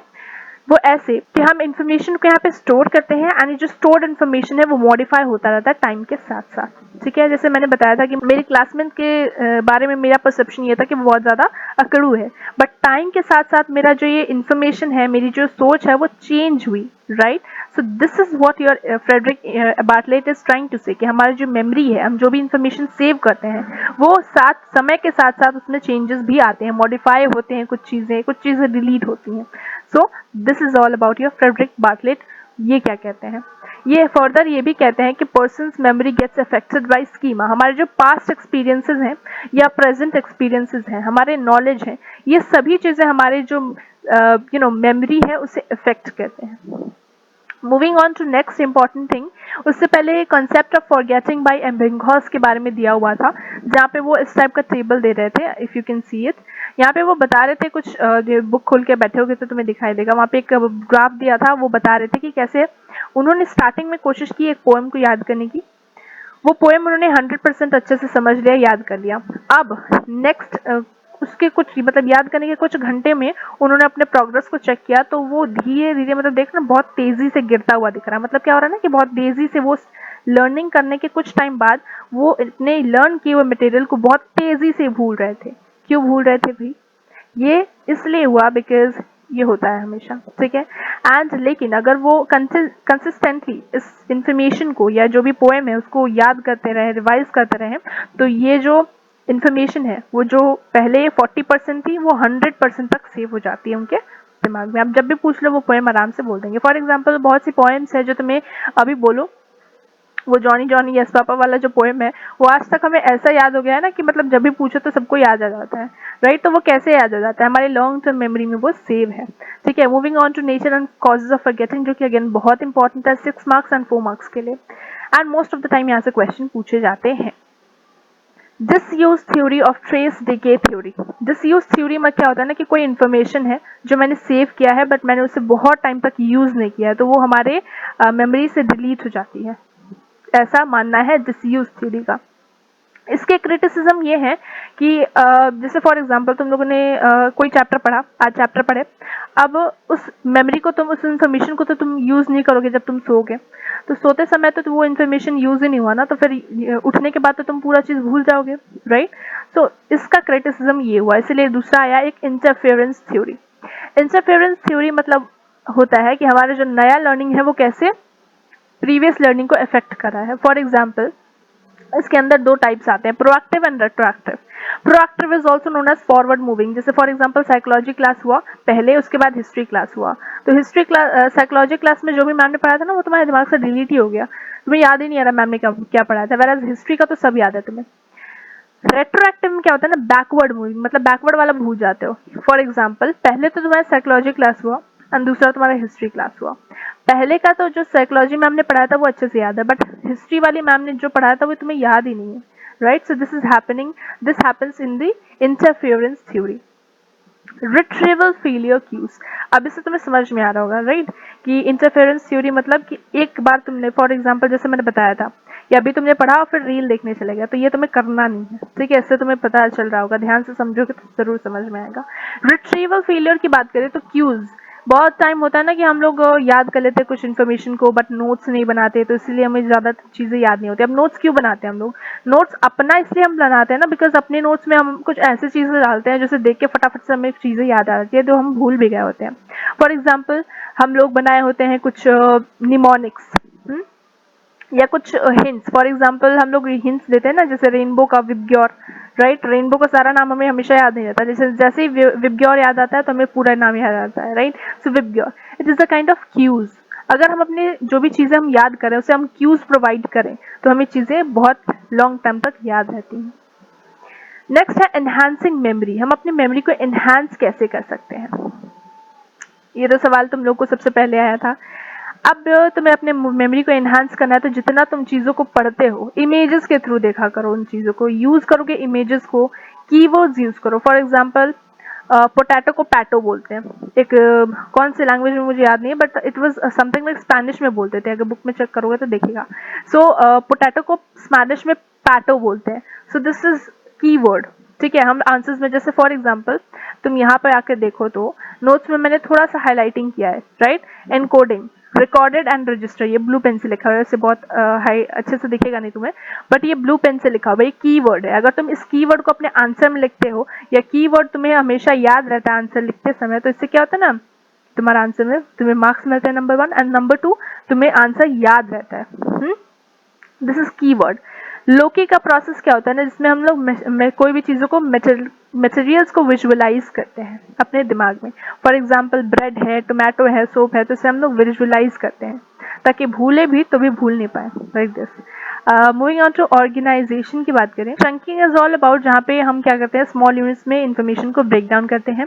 फर्स्ट लेटर टेक्निक का एग्जाम्पल है तुम्हारा विबग्योर, ठीक है, जिसमें हम लोग एक वर्ड बनाते हैं एंड फर्स्ट लेटर विबग्योर मतलब violet, indigo, blue, green, yellow, orange, red, right. ये कलर तुम्हें फुल्ली याद है because of first letter technique. ये कुछ प्रोसेसेस है जो तुम लोग अपने डे टू डे लाइफ में यूज करो तो इन्फॉर्मेशन को तुम लोग बहुत लॉन्ग टाइम तक याद कर सकते हो।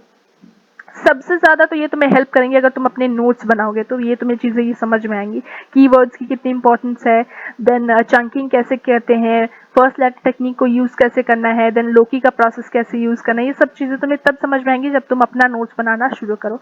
This is my notes, you can take help from it for making your notes, but very important है कि तुम अपना नोट्स भी बनाओ। निमोनिक्स में भी बहुत से लोगों को डाउट हो जाता है कि मैम आपने शब्द तो बता दिया, निमोनिक्स का नहीं बताया। देखो निमोनिक्स तो मैंने बहुत अच्छे से शेयर किया था। निमोनिक्स मतलब क्या होता है, कुछ नहीं, इट इज ऑल अबाउट कुछ स्ट्रैटेजीज होती हैं जिससे हम अपने मेमोरी को एनहांस कर सकते हैं, ठीक है। एनहांस मतलब जैसे मैंने बताया बहुत सी टेक्निक्स होती हैं अपने दिमाग को तेज करने की, राइट। जो भी तुम याद करो वो बहुत टाइम तक तुम्हें याद रहे, इसके लिए। सबसे पहले क्या कर सकते हो तुम लोग, कुछ अदर मेथड्स यहाँ पे बताए हुए हैं, जैसे for example deep level processing करो। जो भी तुम चैप्टर पढ़ रहे हो उसकी डीपेस्ट लेवल, मतलब जितना ज़्यादा तुम उस चैप्टर के बारे में सोच सकते हो उतना ज़्यादा सोच के देखो। मिनिमाइज करो इंटरफेरेंस को। फॉर एग्जाम्पल अगर तुमने कोई चैप्टर पढ़ा, जाकर थोड़ी देर सो लो या वॉक कर लो, ब्रेक लो, but break it doesn't means कि तुम थोड़ा मोबाइल चलाने लग जाओ, रील्स चलाने लग जाओ, ये मत करना। तुम म्यूजिक सुन लो, ये भी नहीं करना है, ठीक है। जैसे तुमने कोई चीज़ लर्निंग की, जाके थोड़ा सा रिलैक्स दो, अपने माइंड को प्रोसेस होने का टाइम दो। So this is all about your minimise interference. Give yourself enough retrieval cues. जब भी तुम याद करो तो अपने आप को रिट्रीवल क्यूज दो, ठीक है। This is given by Thomas and Robinson.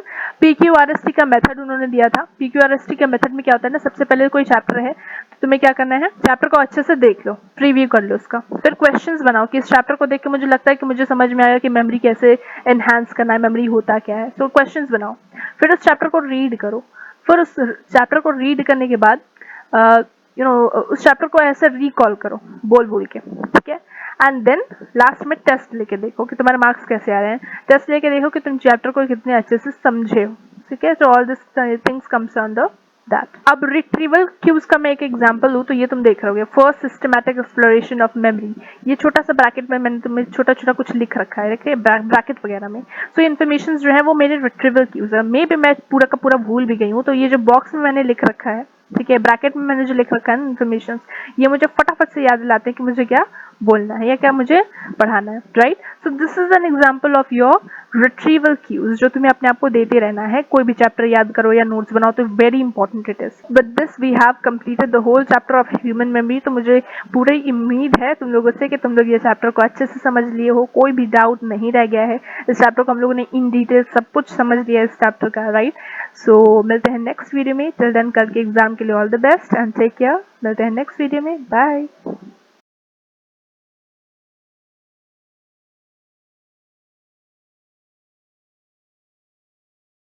जय Hind everyone, this is Savi and आप सभी की humanities educator. I welcome all of you to the humanities platform. आज के इस वीडियो में हम लोग क्या करने वाले हैं, हम रैपिड रिवीजन को कंप्लीट करने वाले हैं with this chapter which is known as thinking. Thinking की बात करें तो हम हर समय कुछ ना कुछ सोचते रहते हैं, कुछ ना कुछ हमारे माइंड में चल ही रहा होता है। फॉर एग्जाम्पल, तुम लोग वीडियो देख रहे हो, अब क्यों देख रहे हो? जस्ट बिकॉज तुम्हारा कल एग्जाम है, राइट? या जस्ट बिकॉज तुम लोगों का एग्जाम पास आ रहा है, तुम्हें कुछ रिवीजन चाहिए, राइट? तो हम कुछ भी थिंकिंग करते हैं तो हमारा कुछ गोल भी होता है साथ में। हम थिंकिंग करते हैं तो ऐसा नहीं कि हम जब एग्जाम होता है तभी हमारी थिंकिंग स्टार्ट हो जाती है। कुछ लोग ऐसा लगता है कि मैम हम लोग का तो जब एग्जाम होता है तभी हम सोचना चालू करते हैं, उसके पहले तो हम सोचते ही नहीं।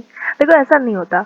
एग्जाम से पहले भी हम लोग सोचते हैं, एग्जाम के बाद भी हम सोचते हैं, एग्जाम के टाइम पे भी सोचते हैं, एंड हर टाइम हम सोचते हैं, कुछ ना कुछ सोचते हैं। हमारे दिमाग में कुछ ना कुछ चलता रहता है, सबकॉन्शियसली या अनकॉन्शियसली हम कुछ ना कुछ चीज़ों के बारे में सोच रहे होते हैं, कुछ किसी को जज कर रहे होते हैं, कोई प्रॉब्लम को सॉल्व कर रहे होते हैं, रीजनिंग कर रहे होते हैं, क्रिएटिव थिंकिंग कर रहे होते हैं। कुछ ना कुछ हम लोग हमेशा करते रहते हैं ना। हमारे जो करने के पीछे वजह है, यानी कि हम कोई भी चीज़ कर कैसे पाते हैं, because of our thinking. So thinking जो है वो सर्व करता है, प्लेटफॉर्म है जिसकी वजह से हम कोई भी काम को कर पाते हैं, अपने गोल्स को अटेंड कर पाते हैं।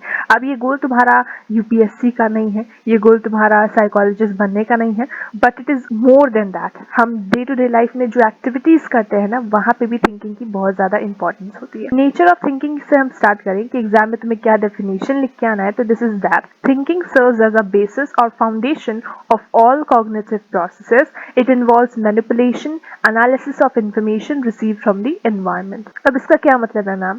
देखो, इसका मतलब ये होता है ना कि हम कुछ भी सोचते हैं तो हम बहुत से कॉग्निटिव प्रोसेसेस से रिलेटेड, यानी कि हम अपने एनवायरनमेंट से इंस्पायर होकर चीज़ों को सोचते हैं। फॉर एग्जांपल, अभी तुम्हारे एनवायरनमेंट बता रहा है कि कल मेरा एग्जाम है, तो अभी पढ़ना बहुत ज़्यादा ज़रूरी है। अगर अब नहीं पढ़ा तो फिर तो हो गया काम, राइट? सो थिंकिंग जो है, अगर हम बात करें थिंकिंग की, so it involves cognitive processes. For example, thinking मतलब हम जब सोचते हैं तभी हम चीज़ों को समझते हैं, ठीक है? सो थिंकिंग से हमारी अंडरस्टैंडिंग होती है, थिंकिंग से हमारी लर्निंग होती है, थिंकिंग से ही हमारा मेमोरी बनता है, बिकॉज लर्न करेंगे तभी तो मेमोरी में जाके सेव होगा, राइट? सो थिंकिंग से हमारी डिसीजन मेकिंग होती है, थिंकिंग से हमारी प्रॉब्लम सॉल्विंग होती है। So this requires all the cognitive process and uncognitive processes are always. Next है, it involves manipulation and analysis of information. हमारे आसपास से जो भी इंफॉर्मेशन आ रही होती है, हम उसके बारे में सोचते हैं। फॉर एग्जाम्पल, तुम लोग वीडियो देख रहे हो, बिना दिमाग को लिए बिना तुम वीडियो को देख नहीं सकते, तो दिमाग को लेकर तुम बैठे हो एंड इन्फॉर्मेशन को तुम ले रहे हो। मैं जो चीज़ें तुम्हें बता रही हूँ वो चीज़ें तुम सुन रहे हो, समझ रहे हो, एंड समझ रहे हो मतलब यहाँ पे तुम्हारी थिंकिंग इन्वॉल्व है, right? So it is all about कि हमारे इन्वायरमेंट में जो भी चीज़ें हो रही होती हैं, वो सारी इन्फॉर्मेशन को हम लेते हैं एंड देन हम थिंक कर रहे होते हैं। तुम वीडियो को देख रहे हो एंड चीज़ों को समझने की कोशिश कर रहे हो, so you are thinking constantly. अगर मैं पेंटिंग का एग्जाम्पल दूँ, लेट्स सपोज मैं एक आर्टिस्ट हूँ एंड मैं कुछ पेंट कर रही हूँ। अब पेंट करने के लिए क्या चाहिए मुझे सबसे पहले जो मैं पेंट कर रही हूँ, मुझे वो चीज़ देखनी पड़ेगी। फॉर एग्जाम्पल, लेट्स सपोज मैं एक ट्री को पेंट कर रही हूँ, तो उस ट्री को मैं देख रही हूँ। So what ever information I am having from the environment, I'm using that information to manipulate and to make my painting as a whole. ठीक है? Moving on to that, thinking is also organized and goal directed. For example, हम सोचते हैं तो हमारी सोच के पीछे कुछ ना कुछ मकसद होता है। जैसे फॉर एग्जाम्पल, अगर मैं कुक करना चाहती हूँ, मुझे भूख लगी है तो मुझे खाना बनाना है, राइट? अब खाना बनाने के लिए भी मुझे सोचना पड़ेगा कि कौन सा मसाला कैसे डालना है, क्या प्रोसेस है, तो मैं सोच रही हूँ यहाँ पे, राइट? तो जैसे मैंने बोला, थिंकिंग जो है वो हर जगह होता है। जैसे कि अगर मैं बात करूँ, it is internal mental process definitely. जैसे मैंने बात किया था, मेमोरी को या लर्निंग को हम देख नहीं सकते डेफिनेटली, बट थिंकिंग हो रहा है कि नहीं, ये हम कुछ हद तक देख सकते हैं। फॉर एग्जाम्पल, जब तुम चेस खेलो या जब तुम परेशान हो, तो तुम्हारे पेरेंट्स देख के समझ जाते हैं कि तुम परेशान हो। कैसे? बिकॉज तुम्हारा फेशियल एक्सप्रेशन वो समझ जाते हैं। चेस प्लेयर की बात करें तो डेफिनेटली चेस प्लेयर जो है वो बहुत सीरियस होते हैं अपने हर एक मूव्स को लेके, right? So this also involves thinking, serious thinking, right? Moving on to building blocks of thought. हमारे थॉट्स कैसे बनते हैं? हमारे थॉट्स को बनने में मेंटल इमेज और कॉन्सेप्ट्स का बहुत इंपॉर्टेंट हाथ होता है। सपोज एक एप्पल है, ठीक है? अब जैसे मैंने एप्पल बोला तो तुमने मेंटल इमेज बना कि एप्पल कैसा दिखता है, राइट?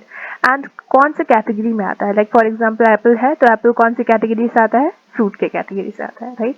अगर मैं बोलूँ broccoli, so broccoli is coming from vegetable category, and उससे तुम इमेजिन कर सकते हो। अगर मैं बोलूँ एक लड़का था जो यहाँ रहता था, लाइक एग्जाम्पल देने के लिए, कोई कॉन्सेप्ट को कुछ समझा रही हूँ मैं तुम्हें, तो मैंने एग्जाम्पल दिया, तो उस लड़के को तुम लोग इमेजिन कर रहे हो। सो this is your mental image, and concept is कि लड़का क्या है, एक लिविंग बीइंग है, right? He comes under male category, so that is concept. तो mental images and concept की अगर मैं conclusion बताऊं, तो दोनों के दोनों इंटर रिलेटेड है। हम जो भी सोचते हैं वो ऑर्गेनाइज्ड फॉर्म में, कंसेप्ट के फॉर्म में रहता है, कैटेगरीज के फॉर्म में सेव्ड होता है। हम जो भी चीजें समझते हैं उसे समझने में, ऑर्गेनाइज करने में कैटेगरीज और मेंटल इमेजेस दोनों का बहुत इंपॉर्टेंट हाथ होता है। Moving on to the process of thinking. Thinking की बात करें, so it is building blocks for problem solving. वो कैसे मैम? देखो, जब भी हमें प्रॉब्लम को सॉल्व करना होता है, तो सबसे पहले हम प्रॉब्लम को सॉल्व करने का सबसे इनिशियल स्टेप क्या होता है कि हमें प्रॉब्लम को समझना पड़ेगा। प्रॉब्लम को समझने के लिए हमें थिंकिंग चाहिए, राइट। तो सबसे पहले हम समझेंगे कि प्रॉब्लम क्या है, एंड प्रॉब्लम को समझने के बाद उसका सोल्यूशन के बारे में समझेंगे कि क्या सोल्यूशन हो सकते हैं पॉसिबल, एंड देन हमारा गोल अटेन हो जाएगा। After finding a right solution, मैं अपने गोल को हासिल करूंगी। सो थिंकिंग से क्या होता है, थिंकिंग से हम अपने प्रॉब्लम को सॉल्व कर लेते हैं, एंड हमारा जो गोल है वो अकम्प्लिश हो जाता है। That is problem solving. अब प्रॉब्लम सॉल्विंग की बात करें, सो मेंटल ऑपरेशंस इन्वॉल्व्ड इन प्रॉब्लम सॉल्विंग। देखो, लेट्स सपोज मेरे पास कोई प्रॉब्लम आ गई है, ठीक है। अब प्रॉब्लम आ गई है तो क्या प्रॉब्लम है, सबसे पहले तो वो समझना पड़ेगा, ठीक है। उसके बाद मुझे इलेबोरेटली समझना पड़ेगा कि ये प्रॉब्लम कहाँ से आई। इस प्रॉब्लम को अच्छे से डिटेल में समझने की कोशिश करूंगी, इसके बारे में इंफॉर्मेशन निकालूंगी कि इस प्रॉब्लम को सॉल्व किस तरीकों से किया जाता है। Plan the solution. मैं बहुत सारे इंफॉर्मेशन ले लिए मैंने, अब मैं सोल्यूशंस को प्लान करूंगी कि कौन कौन सा इस प्रॉब्लम का क्या क्या सोल्यूशन हो सकता है। मैं कुछ सजेशंस लूंगी अपने डियर वन से, लाइक फॉर एग्जांपल अपने पेरेंट्स से इंफॉर्मेशन ले लिया, अपने टीचर से इंफॉर्मेशन ले लिया, तो उनसे मैं सजेशंस बेसिकली यहाँ पे लूंगी। evaluate all the solutions। सो उन सभी के सजेशंस में से मैं इवेल्युएट करूंगी इस प्रॉब्लम को सॉल्व करने में कौन सा सोल्यूशन बेस्ट होगा। देन मैं क्या करूंगी, एक सिलेक्ट कर लूंगी एंड इसे एग्जीक्यूट कर दूंगी, एंड देन क्या करूंगी, इवेल्युएट करूंगी। अब जो मेरा रिजल्ट आएगा, फॉर एग्जांपल उस प्रॉब्लम को सॉल्यूशन उस प्रॉब्लम का मैंने ये सोल्यूशन दिया, अब मैं देखूंगी कि रिजल्ट क्या आ रहा है, क्या वो प्रॉब्लम अच्छे से सॉल्व हुआ। अगर हो गया तो इट्स वेरी गुड, अगर नहीं हुआ तो देन मुझे वापस से रीथिंक करना होगा कि कौन सा इन सभी में से प्रॉपर सोल्यूशन होगा टू दिस प्रॉब्लम। अब इसका एक एग्जांपल ले लेते हैं। लेट्स सपोज तुम लोगों को लेट्स सपोज मैं अपना एग्जांपल लेती हूँ, मुझे एंगर इशू हो गया, ठीक है। तो सबसे पहले मैं सोचूंगी कि ये मुझे एंगर इशू कहाँ से आया, इसका रूट्स क्या है, ठीक है, नंबर वन। नंबर टू, मैं उस प्रॉब्लम को डिटेल में समझूंगी कि मुझे किस किस समय पर गुस्सा आता है, कौन सी ऐसी चीज़ है जिससे जो मुझे प्रोवोक करती हैं to become angry, right. Third है कि मैं उसको सोल्यूशंस, मैं लोगों से सजेशंस लूंगी, ठीक है। मैं इंटरनेट पे सजेशंस खोजूंगी, मैं कोशिश करूंगी कि मैं अपने एंगर को कंट्रोल कैसे कर सकती हूँ इफेक्टिवली। इन सभी के सोल्यूशंस को मैं ढूंढने की कोशिश करूंगी, तो यहाँ पे मैं सजेशंस लूंगी, सोल्यूशंस ढूंढूंगी। Evaluate all solutions. अब मैं सिलेक्ट करूंगी कि मेरे लिए कौन सा अप्रोप्रिएट होगा, एंड देन सिलेक्ट करने के बाद मैं उसे एग्जीक्यूट कर दूंगी। देन मैं अब देखूंगी कि इस तरीके से मैं अपने प्रॉब्लम को, अपने एंगर को कंट्रोल कर पा रही हूँ कि नहीं। अगर नहीं कर पा रही हूँ तो अब मुझे क्या करना है, वापस से मुझे उन सजेशंस में से देखना है कि कौन सा सजेशन मेरे पे वापस काम करेगा। So I will just do this way, ठीक है, I will just follow this way. इससे मेरा जो प्रॉब्लम है वो सॉल्व हो जाएगा, ठीक है। So this is all about your mental operations, जो कि हम प्रॉब्लम को सॉल्व करने में यूज करते हैं। नेक्स्ट इज, हमारे प्रॉब्लम को सॉल्व करने में कुछ इश्यूज आती हैं। जैसे फॉर एग्जांपल कभी कभार क्या होता है ना कि कोई प्रॉब्लम है तो हम एक ही तरीके से उसका सोल्यूशन को ढूंढते हैं, हमारा माइंड सेट हो जाता है, मेंटल सेट, यानी कि हमारे मेंटली हम सेट हो जाते हैं कि इस प्रॉब्लम को इस तरीके से ही सॉल्व करना है, ठीक है, और कोई सोल्यूशन हो ही नहीं सकता। That is your mental set. Mental rigidity इसके अंदर आती है, जिसमें हम क्या सोचते हैं कि एक प्रॉब्लम का एक ही सोल्यूशन होगा। फॉर एग्जाम्पल आयरन नील, अब उसे मुझे अंदर घुसाना है, सो डेफिनेटली मैं ढूंढूंगी कि कहीं से हैमर मिल जाए मुझे, ठीक है। हैमर के हेल्प से मैं उस नीडल को घुसा दूंगी दीवार में। लेकिन मैं ये नहीं सोचूंगी कि और भी इस प्रॉब्लम का और भी सोल्यूशन हो सकता है, मैं वो खोजने की कोशिश नहीं करूंगी।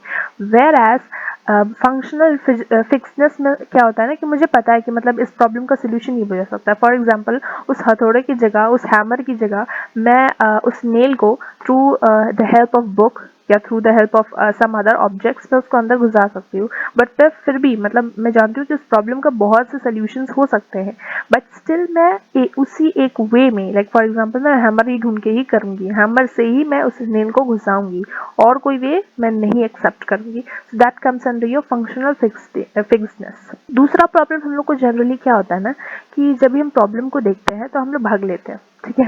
सो that is lack of motivation. हमको लगता है कि मतलब मुझसे नहीं होगा, मैं प्रॉब्लम को सॉल्व नहीं कर पाऊंगी, सो इसलिए मैं बैकआउट कर देती हूँ। फॉर एग्जाम्पल कुछ लोग है कि मतलब लेट्स सपोज कल एग्जाम है एंड अब उन लोग को लग रहा है कि बहुत देर हो चुका है, अब कुछ नहीं हो सकता, अब मैं नहीं कर पाऊंगी, लाइक जैसे उन लोग के अंदर फीलिंग हो जाता है। So that is lack of motivation, ठीक है। ये दोनों मेन प्रॉब्लम होती है जब भी हम प्रॉब्लम को सॉल्व करने की कोशिश करते हैं। तो नेक्स्ट है हमारा रीजनिंग का टॉपिक। रीजनिंग के अंदर क्या होता है ना, basically all about reasoning is कि रीजनिंग में हम क्या करते हैं, हम इंफॉर्मेशंस को लेते हैं अपने एनवायरनमेंट से, उसके बाद हम एनालिसिस करते हैं उस इंफॉर्मेशन का and based on the analysis हम लोग कंक्लूजन ड्रॉ आउट करते हैं। Moving on to the types of reasoning. Reasoning के 3 टाइप्स होते हैं। Number 1 deductive reasoning, number 2 inductive reasoning and number 3 analogy, जहाँ पे बहुत से लोग कंफ्यूज हो जाते हैं, तो इसे ध्यान से सुनो। रीजनिंग के अंदर जो डिडक्टिव रीजनिंग होती है उसका क्या मतलब होता है, उसका ये मतलब होता है कि हम क्या करते हैं ना, अपने कॉमन सेंस को लगा देते हैं। लेट्स सपोज मैं कहीं बाहर जा रही थी, ठीक है, ट्रेन से, तो मैंने देखा कि ट्रेन चालू हो गई है एंड कोई एक व्यक्ति है जो दौड़ के आ रहा है, ठीक है। अब मुझे लग रहा है ना कि वो व्यक्ति पक्का वो ना टाइम से नहीं आया, इसलिए वो दौड़ रहा है ट्रेन के पीछे, बट मैं जानने की कोशिश नहीं कर रही कि क्या रीजन है। मैं अपने ही ऑब्जर्वेशन के बेसिस पर कंक्लूजन लगा रही हूँ कि ये पक्का लेट आया होगा, लेट उठा होगा और इसका लेट हो गया, अब ये ट्रेन मिस हो जाएगा, सो ये लेट करके आया है। तो हो सकता है कि उस व्यक्ति का बैग छूट गया हो ट्रेन में, या फोन छूट गया हो, लाइक हो सकता है कि उसकी बेटी हो अंदर ट्रेन में एंड वो छोटी हो, उसको नहीं पता वो ट्रेन में चली गई है। तो बहुत से डायमेंशन हो सकता है सोचने के, बहुत से रीजन हो सकता है जिसकी वजह से वो व्यक्ति भाग रहा था ट्रेन के पीछे, ठीक है। बट मैंने यहाँ पे क्या किया था, डिडक्टिव रीजनिंग में मैंने अपने ऑब्जर्वेशन से ही जज कर लिया था, कॉमन सेंस का इंफॉर्मेशन लगा लिया था, अपने आप से ही कंक्लूजन ड्रॉ आउट कर दिया था। बट इंडक्टिव रीजनिंग में ऐसा नहीं होता। इंडक्टिव रीजनिंग में हम लोग क्या करते हैं, बेसिकली हम लोग पता लगाने की कोशिश करते हैं एक्चुअल कॉज को, यानी कि अगर तुम्हें एग्जाम में लिखना है तो you should remember that inductive reasoning is the reasoning basically which is based on specific facts and observation. हम क्या करते हैं, फैक्चुअल बेसिस पर कोई भी चीज को इन्फॉर्मेशन, लाइक फॉर एग्जाम्पल मैं इन्फॉर्मेशन ले रही हूँ, ऑब्जर्वेशन कर रही हूँ, फैक्ट्स ले रही हूँ, अच्छे से चीजों को समझ रही हूँ and on that basis I am drawing out my conclusion. So that is inductive reasoning. For example इस टाइप की रीजनिंग जनरली होती है हमारे साइंस में, राइट, या साइकोलॉजिकल स्टडीज में, रिसर्च में। Generally scientist and psychologist use करते हैं इंडक्टिव रीजनिंग को, जहाँ पे वो फैक्ट्स को, फिगर्स को लेते हैं and on that basis they draw out any conclusion. Next होता है analogy. Analogy is all about, तुमने पक्का इंग्लिश में एनालॉजी के बारे में पढ़ा ही होगा, अगर नहीं पढ़ा है तो analogy is all about pair making, जिसमें हम क्या कर देते हैं, पेयर बना देते हैं। इसका नॉर्मल एग्जाम्पल या वेरी शॉर्ट एग्जाम्पल मैं दूं एनालॉजी का, तो 2 बच्चे हैं, ठीक है, 2 बच्चे खेल रहे थे, तुमने देख लिया, वो दोनों बच्चे जो है तो वो तुम्हें देखने में थोड़े एक जैसे लग रहे थे, उनका फेस बहुत सिमिलर था, तो तुमने क्या बोला कि ये पक्का भाई बहन है, ठीक है। That is analogy. एनालॉजी में तुम्हें क्या होता है ना कि तुम पेयर बना देते हो basis of, on the basis of similarity. For example water is similar with fish, going on with fish, air with humans, right. So this is N basic example जहाँ पे तुम एनालॉजी यानी कि पेयरिंग करते हो on the basis of similarity. Next is the strategies for creative thinking. Strategies of creative thinking मतलब बहुत से लोग हैं जो चाहते हैं कि मैं क्रिएटिव थिंकिंग करूँ। क्रिएटिव थिंकिंग मतलब कि एक प्रॉब्लम है एंड उसके बहुत सारे सोल्यूशंस को, और वो सारे जो बहुत सारे सोल्यूशंस हैं, that is also not useless solution but that is also very effective solution, ठीक है। बहुत से लोग क्रिएटिव थिंकिंग करते हैं, जैसे कि फॉर एग्जांपल अगर मैं यूट्यूब के बेसिस पे बोलूँ तो वो एक डिफरेंट ट्रेंड चला देते हैं यूट्यूब पे, ठीक है, एंड जिसकी वजह से वो तो वायरल होते हैं बट उनका जो एक्ट होता है वो भी वायरल हो जाता है, ठीक है। So that is your creative thinking, जो कि सबसे अलग हटके हो, दैट इज क्रिएटिव थिंकिंग। अब क्रिएटिव थिंकिंग हम कैसे कर सकते हैं मैम, हमें भी करना है, हमें बताओ।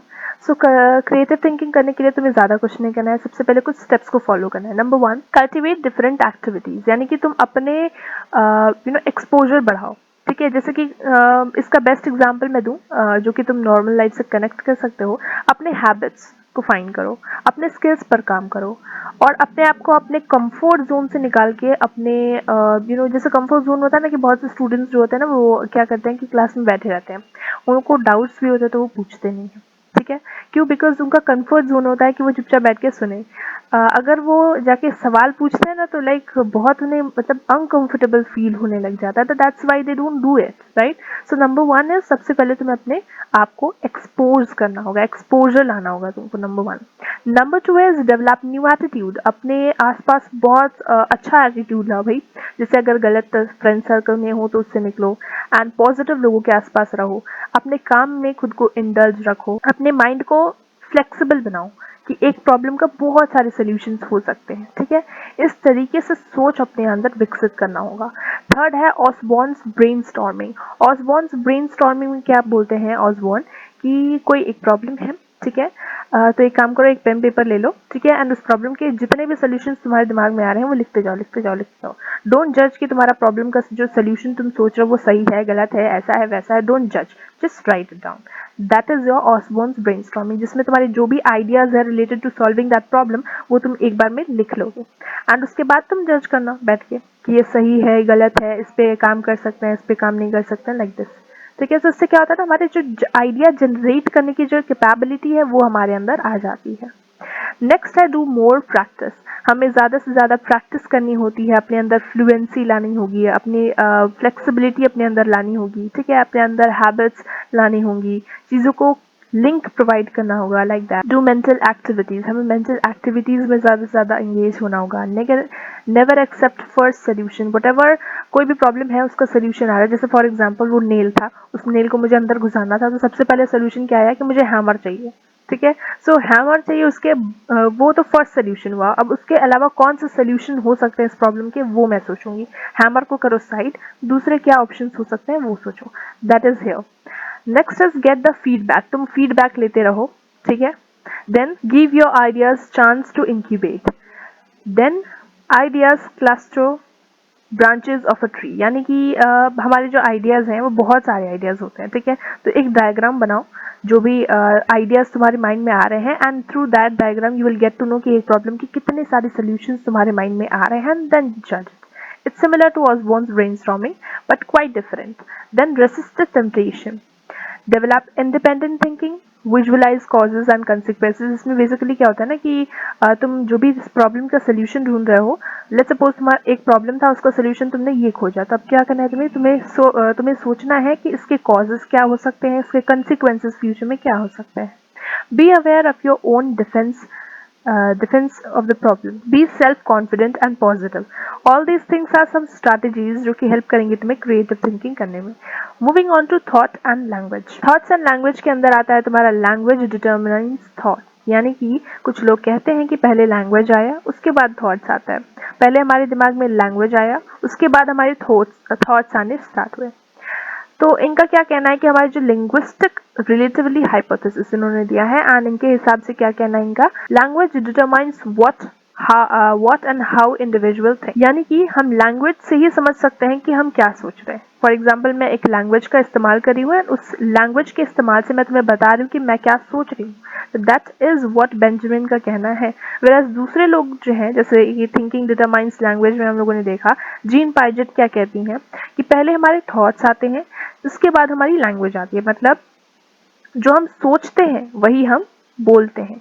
That is she was trying to say, she was saying that children पहले जो हैं वो सोचते हैं एंड देन लाइक बहुत अर्ली एज में इन्फेंट्स जो होते हैं वो बोल नहीं पाते हैं, राइट, बट स्टिल उनके अंदर थिंकिंग होती है, तभी तो वो लोगों को, अपने आसपास के लोगों को कॉपी करते हैं, राइट। सो सबसे पहले क्या आता है, सबसे पहले आता है थिंकिंग, उसके बाद आता है लैंग्वेज। सो लैंग्वेज जो है just a vehicle of thinking, हम जो सोच रहे होते हैं उसका व्हीकल होता है language, right, according to Jean Piaget. अब तुम कमेंट सेक्शन में लिख के बताओ कि तुम थोड़ा कंफ्यूज तो हुए होगे ना कि पहले लैंग्वेज आया कि पहले थॉट आया। कमेंट सेक्शन में लिखो कि तुम्हें क्या लगता है, पहले लैंग्वेज आया कि पहले थॉट आया, फटाफट से लिख दो एंड उसके बाद फिर मैं बताती हूँ कि एक्चुअल में तीसरा हाइपोथेसिस या तीसरे कैटेगरी के लोग क्या सोचते हैं। ओके, सो तीसरा कैटेगरी हम देखते हैं। तीसरे कैटेगरी के जो लोग होते हैं वो क्या कहते हैं, जैसे फॉर एग्जांपल रशियन साइकोलॉजिस्ट थे लेव एंड विगेट्स्की, उनका क्या कहना था कि थिंकिंग और लैंग्वेज जो है वो इंटरडिपेंडेंट है एंड दोनों ही अलग अलग डेवलप होते हैं। फॉर एग्जाम्पल बच्चे जब छोटे होते हैं ना, तो उनके पास कोई लैंग्वेज नहीं होता कि वो एक्सप्रेस कर पाए कि वो क्या सोच रहे हैं, क्या फील कर रहे हैं। उनको भूख लगी होती है तो वो they just starts crying, right. उनको नहीं पता कि उन्हें क्या करना है, राइट। तो उस टाइम पे उनके अंदर लैंग्वेज नहीं होती, बट वो स्टिल सोच रहे होते हैं। नेक्स्ट है हमारा लैंग्वेज। अब वो जब थोड़े बड़े हो जाते हैं तब वो लैंग्वेज सीखते हैं, ठीक है। तो लैंग्वेज का डेवलपमेंट और थिंकिंग का डेवलपमेंट एज के साथ साथ होता है। थिंकिंग हमारी धीरे धीरे मैच्योर होती है और लैंग्वेज पे भी हमारी धीरे धीरे कमांड बनती है, ठीक है। सो दोनों इंडिपेंडेंट है एंड इंटरडिपेंडेंट है। लैंग्वेज एंड थॉट जो है वो डिफरेंट ओरिजिन से बिलोंग करते हैं। वो दोनों डिफरेंट है, बट डेफिनेटली वो डिफरेंट स्टेजेस में हमारे अंदर डेवलप भी होते हैं। So with this we have completed our whole chapter of thinking. I hope कि इतने short duration में तुम लोग समझ गए होगे what is thinking all about and कोई doubt नहीं रह गया होगा। Still कोई doubt है तो comment section में reach करो। And with this हमारा जो rapid revision series है वो complete होता है for psychology। And जिन लोगों को नहीं पता है, हमारे sociology का भी rapid revision already covered है। So अब हम क्या करने वाले हैं, अब हम मिलने वाले हैं next videos में, जब हम लोग जो important questions है फ्रॉम ऑल दीज चैप्टर्स वो डिस्कस करेंगे। सो मेक श्योर कि अगर तुम लोगों ने रैपिड रिविजन सीरीज देख लिया है तो तुम लोग जाके कुछ मोस्ट इंपॉर्टेंट क्वेश्चंस को भी ट्राई आउट कर दो of this chapter. That will definitely help you in your exam timing. So till then take care, मिलते हैं नेक्स्ट वीडियो में। बाय।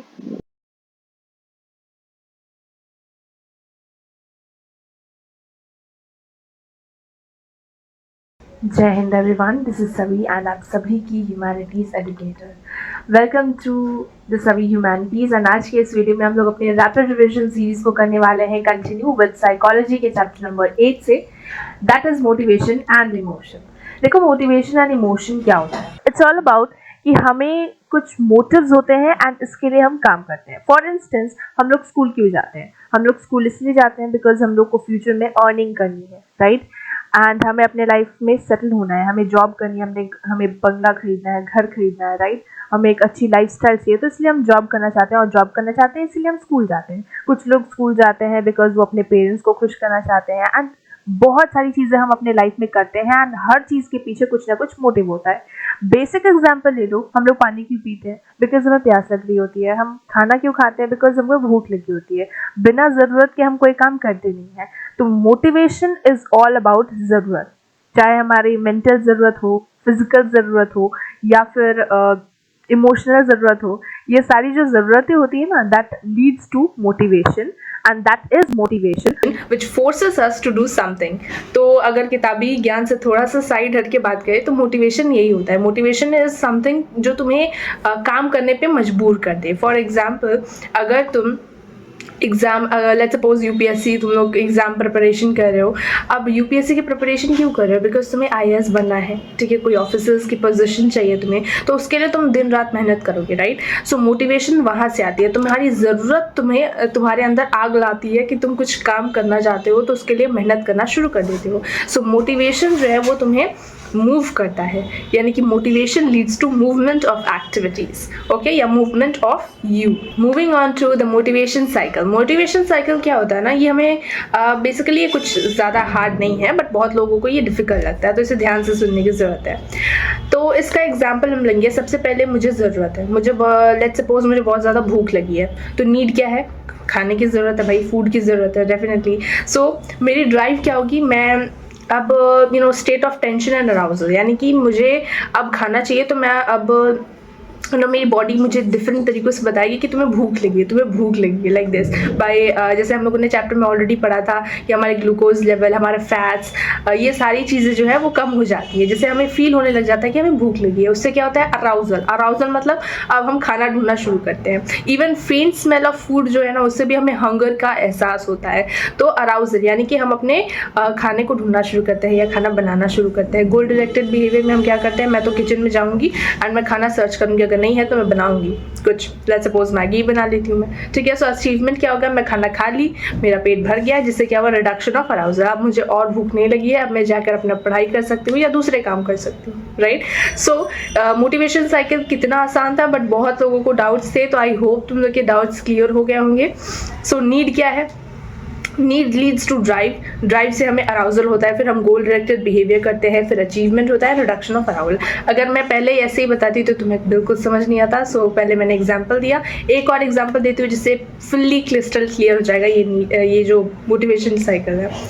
जैसे फॉर एग्जाम्पल तुम्हें गुड मार्क्स चाहिए, लेट्स सपोज। अब अच्छे मार्क्स चाहिए तो तुम्हारी जरूरत क्या है? अच्छे मार्क्स, जिसके लिए तुम क्या करोगे? पढ़ाई करोगे।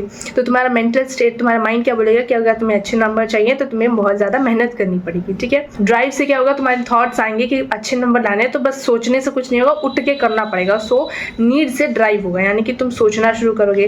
फिर अराउजल, फिर तुम अपने बुक्स को निकालोगे, अपनी पढ़ाई को करना शुरू करोगे। गोल डायरेक्टेड बिहेवियर में तुम खूब सारा मेहनत करोगे, प्रैक्टिसेस करोगे, एसेज लिखना हो गया, चाहे वो तुम्हारे एग्जाम के लिए रिविजन करना हो गया, तुम लोग गोल डायरेक्टेड बिहेवियर यानी कि उस काम को करना शुरू करोगे। अचीवमेंट में तुम उस काम को कंप्लीट कर लोगे। फॉर एग्जाम्पल तुम्हारे फुल मार्क्स तुम्हें चाहिए थे, तुम्हारे फुल मार्क्स तुम्हें आ गए, अब तुम्हारा क्या होगा? Reduction of arousal. अब तुम्हारा फुल मार्क्स आ गया है तो अब तुम रिलैक्स करोगे, पिकनिक पे जाओगे, घूमने जाओगे। So this is all about your motivation cycle. I hope this is crystal clear. Moving to types of motives. Motives के हमारे दो मेन टाइप्स होते हैं, यानी कि हमें बायोलॉजिकल नीड्स होती हैं, हमें साइको सोशल नीड होती है। फॉर एग्जाम्पल जब मुझे भूख लगती है तो मुझे खाने की ज़रूरत होती है, जब मुझे प्यास लगती है तो मुझे पानी की ज़रूरत होती है। तो this comes under your biological needs. And psycho social needs में डेफिनेटली अब खाना पानी तो हो गया, लेकिन उसके बाद भी तो मुझे कुछ चीज़ें चाहिए होती है। फॉर एग्जाम्पल कोई ऐसा हो जिससे मैं अपनी फीलिंग्स शेयर करूँ, मैं खुश हूँ, दुखी हूँ, तो वो सारी फीलिंग्स मैं किसी के साथ शेयर करूँ तो कोई पर्सन भी तो होना चाहिए ना, कोई फ्रेंड्स होने चाहिए, फैमिली होनी चाहिए, लव्ड वंस होने चाहिए, right. So that is your psychosocial needs. इसके अंदर भी बहुत सी चीज़ें आती है। फॉर एग्जाम्पल बायोलॉजिकल के अंदर आता है हंगर, जिसका एग्जाम्पल मैंने ऑलरेडी दिया था कि हंगर जैसे जब हमें भूख लगती है तो हमारे इंटरनल एक्शंस होते हैं एंड एक्सटर्नल एक्शंस होते हैं। इंटरनल में हमारे पेट में दर्द होने लग जाता है, फिर हमारा ग्लूकोज लेवल कम होता है, प्रोटीन, फैट सब का लेवल कम हो जाता है, जैसे हम लोग लैक ऑफ एनर्जी फील करते हैं। एक्सटर्नली क्या होता है ना कि जैसे भी खाने की थोड़ी भी स्मेल आती है ना तो हमें भूख लगने लग जाती है, अरोमा और टेस्ट हमें महसूस होने लग जाता है। So that leads to, that is your externally, तुम्हारी बॉडी तुम्हें बता रही है कि तुम्हें भूख लगा है। That leads to ultimately brain signal भेजता है एंड तुम खाना खाने चले जाते हो। देन आता है थर्स्ट। थर्स्ट मतलब अब कैसे पता चलता है हमारे बॉडी को या हमारे माइंड को कि हमें, या कैसे तुम्हें पता चलता है कि हमें प्यास लगा है? तो उससे क्या होता है ना, हमारा माउथ जो है वो बहुत ज़्यादा ड्राई हो जाता है, थ्रोट्स सूख जाता है, फिर टिश्यूज ड्राई होना शुरू हो जाती हैं, सेल्स ड्राई हो जाते हैं, डिहाइड्रेशन बहुत ज़्यादा महसूस होने लग जाता है एंड पानी पीने का इच्छा होती है, पानी पीने की इच्छा होती है। सो ब्रेन सिग्नल भेजता है कि हमारे बॉडी में पानी की ज़रूरत है, जिससे हम लोग पानी पीते हैं। Next biological need which is again very important is sexual desires, जो ह्यूमंस में जनरली होते हैं, ठीक है। ये मोस्ट पावरफुल ड्राइव है एंड ये बाकी हंगर, ट्रस्ट या अदर बायोलॉजिकल नीड से बहुत ज़्यादा डिफरेंट होती हैं। क्यों डिफरेंट होती हैं? इसके कुछ रीजंस हैं। फॉर एग्जांपल ये सर्वाइवल के लिए ज़रूरी नहीं है। Without fulfilling this desire you can live, okay. Second is homeostasis. Homeostasis is all about कि अगर हमें भूख लगती है तो हमारे पेट में दर्द होता है, but when we have this kind of sexual desires we don't have any kind of pain और एनी काइंड ऑफ होम्योस्टेसिस यानी कि bodily actions which is going on. Drive जो है, ये जो ड्राइव होता है ये डेवलप होता है थ्रू आवर एजेस, हमारे जो एज है उसके साथ ये डेवलप हो जाता है। Moving on to psychosocial motive. Psychosocial motives में जैसे मैंने बताया था हमें कुछ लोगों की ज़रूरत होती है, उसके साथ साथ हमें पावर की ज़रूरत होती है। ये सारी वो नीड्स है ना जो हम जब हम ग्रो होते हैं तो हमें उसके साथ इन चीज़ों की ज़रूरत महसूस होती है। फॉर एग्जाम्पल जब हम छोटे थे तो हमें सिर्फ पानी, हमें बस खाना चाहिए था, राइट। जब सिर्फ टॉयज़ चाहिए था, लेकिन जैसे ही हम बड़े हुए तो हमें चाहिए कि मतलब अब हम सक्सेसफुल हों, हमारे अच्छे मार्क्स आए, हमें एक अच्छी जॉब लग जाए, हम बहुत पावरफुल हों, है ना, हमारे साथ हर कोई हमेशा हर कोई रहे, right. So this kind of needs जो है साइकोसोशल वो हमारे साथ हमारे एजेस के साथ डेवलप होती है, ठीक है। नीड फॉर अफिशिएंट की बात करें तो इसके अंदर क्या होता है ना कि मुझे मेरी फैमिली चाहिए, मुझे कोई चाहिए जिससे मैं फिजिकली और मेंटली कनेक्टेड रहूँ, अपनी फीलिंग्स को शेयर करूँ। That comes under your needs of affiliation. Need for power में क्या आता है, मुझे पावर चाहिए। फॉर एग्जाम्पल मुझे ये मुझे अपने काम में परफेक्शन चाहिए एंड मैं पावरफुल रहूँ, मैं डोमिनेट करूँ लोगों को, मैं हर किसी से अपने क्लास में फर्स्ट आऊँ, मुझे टीचर सबसे ज़्यादा पसंद करे. So that's kind of need of power. Need of achievement में क्या होता है ना कि अपने पोजीशन में एक्सीलेंस को हासिल करना. फॉर एग्जांपल अगर मैं स्टूडेंट हूँ तो मैं बेस्ट स्टूडेंट हूँ, टॉप स्टूडेंट हूँ, ठीक है. सो इसमें क्या होता है ना अपने काम में स्टैंडर्ड एक बहुत बड़ा हाई को रीच करना. That comes under your needs of achievement. Curiosity and exploration, यहाँ पे थोड़ा कंफ्यूजन हो जाता है. क्यूरोसिटी मतलब कि हम हमेशा क्यूरियस होते हैं to learn about different things, ठीक है. फॉर एग्जांपल ये क्या है, वो क्या है, ये क्यों है, ऐसे क्यों है. बच्चे जब हम होते हैं तो इस टाइप के सवाल आते हैं. That is curiosity. एक्सप्लोरेशन में क्या होता है ना, एक्सप्लोरेशन में हम डिफरेंट चीज़ों को एक्सप्लोर करना चाहते हैं. जैसे इस सिचुएशन में हम जाएँ तो कैसा होता है, इस जगह पे हम जाएँ तो लाइफ कैसी होगी. सो एक्सप्लोर करना, नई नई चीज़ों को जानना और समझना, दैट इज या एक्सपीरियंस करना, that comes under your exploration. Maslow's hierarchy of need, ये बहुत ज़्यादा इंपॉर्टेंट है. यहाँ से जनरली क्वेश्चंस आ जाते हैं एंड अगर क्वेश्चंस आते हैं फॉर इंस्टेंस 6 मार्क्स के तो डेफिनेटली ये जो मैंने बनाया हुआ है ट्राइंगल, इसे ज़रूर बनाना है, इससे तुम्हें फुल मार्क्स मिलने की गारंटी है. मैस्लोज की हायरार्की जो है वो सबसे ज़्यादा ईजी है एंड बहुत ज़्यादा इंटरेस्टिंग भी है. So let's see what is this. Maslow's hierarchy of needs दिया है अब्राहम एच मैस्लो ने.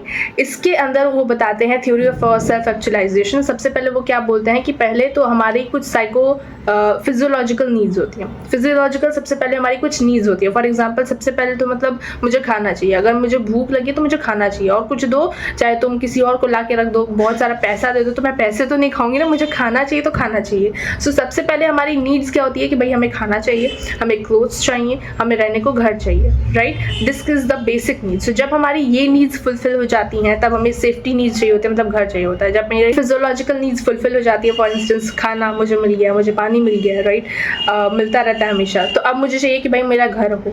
अगर मुझे घर मिल गया तो फिर मैं यहाँ पे भी संतोष नहीं रखूंगी, मैं यहाँ पे भी सेटिस्फाई नहीं होगी. मुझे चाहिए कि मतलब कोई हो मेरे साथ. हर ह्यूमंस के साथ ऐसा होता है, दिस इज नेचुरल.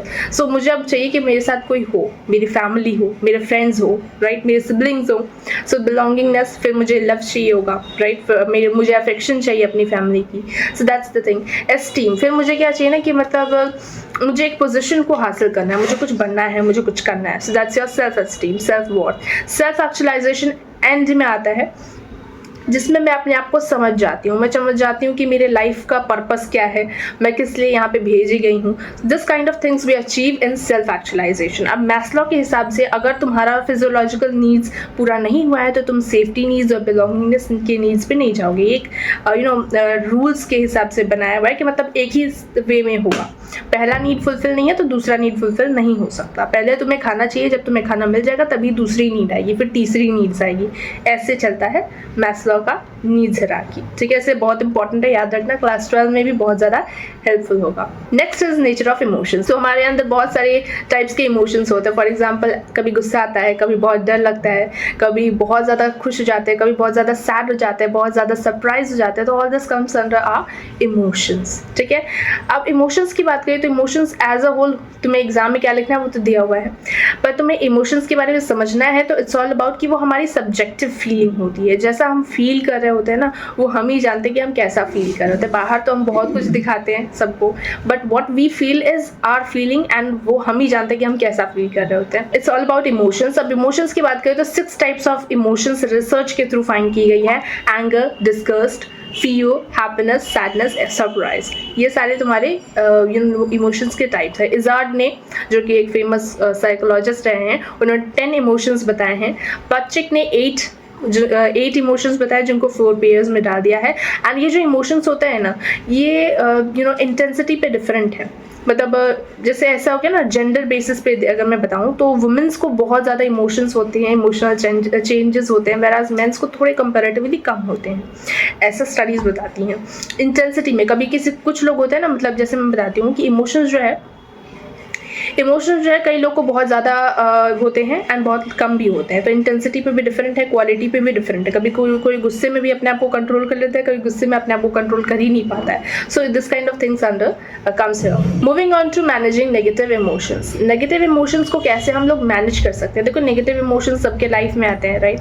हमें बहुत लो फील होता है, कभी कभार हम बहुत ज़्यादा गुस्से में हो जाते हैं, आउट ऑफ कंट्रोल हो जाते हैं. तो उसे कैसे हम लोग कंट्रोल कर सकते हैं? Through effective of emotion management, हम अपने इमोशंस को कैसे मैनेज करें, कैसे बैलेंस आउट करें. So there are some ways. For example सबसे पहले तुम्हें अपने सेल्फ अवेयरनेस लानी होती है. सबसे पहले अपने आप को समझना होगा कि तुम क्या फील करते हो, कब फील करते हो, क्यों फील करते हो. फॉर एग्जाम्पल तुम्हें बहुत ज़्यादा गुस्सा आ जाता है, तो ऐसी क्या चीज़ है जो तुम्हें गुस्सा दिला देती है बार बार. Appraise situation object. For example कोई एक सिचुएशन है जो बहुत नेगेटिव जा रहा है, उसे तुम पॉजिटिव बनाओ. तो फॉर एग्जाम्पल एक गर्ल है, recently she is an actor, you must have known हर. तो उसको क्या होता है ना, रिसेंटली उसका फेस बर्न हो गया था, right. And I heard it, she was saying कि मेरा फेस जल गया पर मुझे उतना ज़्यादा दुख नहीं हुआ. क्यों? बिकॉज वो और ज़्यादा जल सकता था, वो और ज़्यादा ख़राब हो सकता था. बट उसका एक इंच से उसका आँख जो है प्रोटेक्ट हुआ था. It was like something was falling upon her eyes and उसका आँख बहुत छोटे डिस्टेंस से उसके आँख बचा था. सो शी वॉज लाइक कि मेरा आँख और ज़्यादा, मेरे आँखों को इफेक्ट हो सकता था, मेरे फेस को इफेक्ट हो सकता था, बट ये ऐसा नहीं हुआ, right. So she was taking that incident positively. बहुत सारे लाइफ में इवेंट्स होते हैं, अगर हम उन चीज़ों को पॉजिटिवली लें, so that is appraising the situation. Moving on to do some self monitoring. अपने एक्टिविटीज़ को देखो कि तुम कब क्या कर रहे हो. जैसे तुम कितना टाइम सोशल मीडिया में स्पेंड कर रहे हो, कितने टाइम अपने फ्रेंड्स को दे रहे हो, कितने टाइम अपनी स्टडीज़ को दे रहे हो. तो अपने आप को मॉनिटर करते रहो हर time. Engage in self monitoring. कभी कभार देखा करो कि तुम्हारे आइडियाज़ क्या हैं, तुम्हारे थॉट्स क्या हैं, तुम्हारे पास्ट एक्सपीरियंसेस में तुमने क्या चीज़ें सीखी हैं, उनको हमेशा ध्यान में रखा करो. Perceptual reorganisation and communication and cognitive restructuring. For example तुम्हारे जो भी लाइफ के इवेंट्स है उसमें से पॉजिटिव चीज़ें निकालो, अपने आप को अप्रेज करते रहो like this. Then be creative. अपने आप को क्रिएटिव बनाओ, कुछ नई नई चीज़ें करने की कोशिश करो. इंटरेस्ट, अपनी हॉबीज़ को पहचानने की कोशिश करो. Then develop and nurture good relations. अपने फ्रेंड सर्कल को देखो कि तुम्हारे आसपास कितने पॉजिटिव लोग हैं, कितने नेगेटिव लोग हैं. अगर नेगेटिव लोग हैं तो उधर से निकलो, उन दोस्तों से थोड़ी दूरी बनाओ एंड पॉजिटिव सर्कल्स बनाओ. अगर नहीं बना पा रहे हो तो have good friendship with your self, that's also very good. Have empathy. हमेशा एम्पैथी रखो. सो हमेशा हमें अपनी ही फीलिंग्स पे नहीं रखनी चाहिए कि मैं ऐसा ऐसा फील कर रही हूँ, मुझे कभी कभार सोचना भी चाहिए कि वो कैसी फील कर रही होगी, राइट. सो म्यूचुअल अंडरस्टैंडिंग होनी चाहिए. Participate in community services. Like हमें कुछ अपनी हेल्प करनी चाहिए एंड दूसरों की भी हेल्प करनी चाहिए, जिससे हमें पता चलेगा कि दूसरों की लाइफ कैसी है एंड उनकी लाइफ से हमारी लाइफ कितनी अच्छी है, हम कितने सही पोजीशन पे हैं. So this kind of things also you can do. अब बहुत से लोगों को प्रॉब्लम होती है, डेफिनेटली तुम लोग भी पर्सनली फील करते होगे कि तुम लोगों को बहुत ज़्यादा गुस्सा आ जाता है एंड तुम अपने गुस्से को कंट्रोल नहीं कर पाते हो. मोस्ट ऑफ द पीपल की यही कंप्लेन होती है कि मैं अपना गुस्सा कंट्रोल नहीं कर पाती. अब वो कैसे कर सकते हैं हम? तुम लोग अगर ध्यान दो ना, तो हम लोग को जब भी गुस्सा आता है तो हमारे अंदर एक थॉट्स आने लग जाता है कि मतलब इसने ऐसा किया, इसने ऐसा क्यों किया, इसे ऐसा नहीं करना चाहिए था, राइट. सो ये जो सेल्फ टॉक होती है ना, जो चालू हो जाती है जैसे ही हमें गुस्सा आता है, तो वो हमें नहीं करनी है. सबसे पहले ये चीज़ होती है. दूसरा, गुस्से को कंट्रोल सिर्फ तुम ही कर सकते हो, कोई और नहीं कर सकता. तो ये ध्यान में रखने वाली बात है. अपने बिलीव्स पर फोकस करो कि क्या ऐसी चीज़ है जो मुझे गुस्सा बार बार दिला देती है. अगर मुझे पता चल गया कि ये चीज़ मुझे बहुत ज़्यादा गुस्सा दिलाती है, तो मैं उस चीज़ को इग्नोर करना चालू कर दूंगी, राइट. इट डजंट मैटर अगर मुझे ये चीज़, मेरे सामने ये चीज़ किया जाए, मुझे अब गुस्सा नहीं आना चाहिए, राइट. तो अपने इमोशंस को तुम लोग कंट्रोल कर सकते हो. अपने आप को थोड़ा टाइम दो, बोलो कि भाई इट्स नेचुरल, धीरे धीरे कंट्रोल करेंगे हम, राइट. एंड हमेशा अपने आप को रिवॉर्ड्स दो जब भी तुम अपने गुस्से को कंट्रोल करो. एंड गुस्से को क्रिएटिव चीज़ों में भी हम लगा सकते हैं. फॉर एग्जाम्पल जब गुस्सा आए तो कुछ लोग होते हैं बॉल को ऐसे ऐसे करते हैं, right. So that you can do. गुस्सा आए तो तुम म्यूजिक सुन दो, राइट. कुछ ऐसी चीज़ करो जो तुम्हें बहुत ज़्यादा रिलैक्स फील कराती है. You can go for walk, you can listen to some music. So this kind of activities also you can do. And गुस्से को कंट्रोल करने, लास्टली गुस्से को कंट्रोल करने के लिए सबसे ज़्यादा इंपॉर्टेंट है कि अपने माइंड में अपने थॉट्स को ध्यान देने की ज़रूरत है, अपनी बिलीव्स को पढ़ने की ज़रूरत है कि तुम्हारे अंदर ऐसी क्या चीज़ है जिससे तुम्हें बहुत ज़्यादा गुस्सा आता है, या गुस्सा किसी के ऊपर स्पेसिफिकली आता है तो क्यों आता है. That can be only solve जब तुम अपने थॉट्स को, अपने माइंड को, अपनी सेल्फ मॉनिटरिंग करते हो. तो जैसे ही अपनी सेल्फ मॉनिटरिंग हम करते हैं तो हमारी मिस्टेक्स, हमारे एंगर का रूट कॉज पता चल जाता है. जैसे रूट कॉज पता चल जाएगा तो डेफिनेटली हम उसे सॉल्व कर ही लेंगे. Moving on to enhancing positive emotions. अब हम अपने गुस्से को कंट्रोल कर लेंगे, ठीक है, अपने इमोशंस को कंट्रोल कर लेंगे. तो अब चाहिए हमें कि कुछ पॉजिटिव इमोशंस भी हमारे अंदर आए. फॉर एग्जाम्पल कुछ लोग होते हैं ना जो हमेशा खुश रहते हैं, कुछ लोग होते हैं जो हमेशा पॉजिटिव रहते हैं, हमेशा एनर्जीफुल रहते हैं. तो ऐसा क्यों होता है? क्यों होता है वो देखते हैं। बिकॉज उनके पर्सनल ट्रेट्स, वो हमेशा ऑप्टिमिस्टिक रहते हैं, वो हमेशा हेल्पफुल रहते हैं, वो हमेशा हैप्पीनेस में रहते हैं। क्यों? बिकॉज उनके पर्सनैलिटी ट्रेट्स होते हैं समटाइम्स, तो उनके अंदर ऐसा होता है। ठीक है, अगर तुम्हें भी अपने आसपास पॉजिटिव इमोशंस चाहिए, अपने अंदर पॉजिटिव इमोशंस चाहिए, तो सबसे पहले अपने नेगेटिव इमोशंस को तुम्हें हटाना होगा। कैसे? फॉर एग्जाम्पल तुम अपने फ्रेंड सर्कल को देख सकते हो, अपनी बिलीव्स पर काम कर सकते हो, पॉजिटिव मीनिंग जो भी तुम्हारे आसपास हो उसे पॉजिटिव मीनिंग दो। लाइक फॉर एग्जाम्पल तुम्हारा एग्जाम था, ठीक है, और क्वेश्चन पेपर बहुत डिफिकल्ट आया, तो तुम बोला इट्स ओके, होता है कभी कभार लाइफ में, राइट, अगली बार मैं और ज़्यादा मेहनत करूँगी एंड नेक्स्ट टाइम मेरा क्वेश्चन पेपर जितना भी डिफिकल्ट हो मैं आराम से एग्जाम दे दूँगी। So this can be positive meaning तुम लोग अलॉट कर सकते हो, क्योंकि दुखी होने से तो कुछ होने से रहा। ठीक है, दुखी होने से बस तुम्हारा मेंटल जो स्टेट है वो बहुत ज़्यादा डाउन होगा। तो तुम्हें करना क्या है? Nothing you have to do, you just have to calm yourself and तुम्हें देखना है कि कहाँ मिस्टेक हो गई, मिस्टेक को ठीक कर लेना है, राइट। लाइफ बहुत बड़ी है, इन छोटी छोटी बातों पर कौन मतलब उदास हो जाता है, right.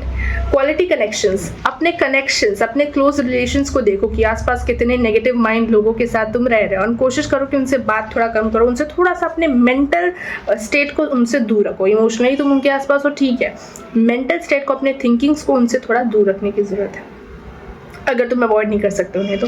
Being engage with work, अपने काम के साथ साथ एंगेज रहो most of the time, not most of the time, ऐसा नहीं कि मतलब रोबोट की तरह काम ही करते रहो दिन भर, बट कोशिश करो कि अगर तुम अवॉइड मतलब अगर पॉजिटिव इमोशंस लानी है, अगर कॉन्फिडेंस लाना है, तो बहुत इंपॉर्टेंट होता है कि अपने काम के साथ जुड़े रहो।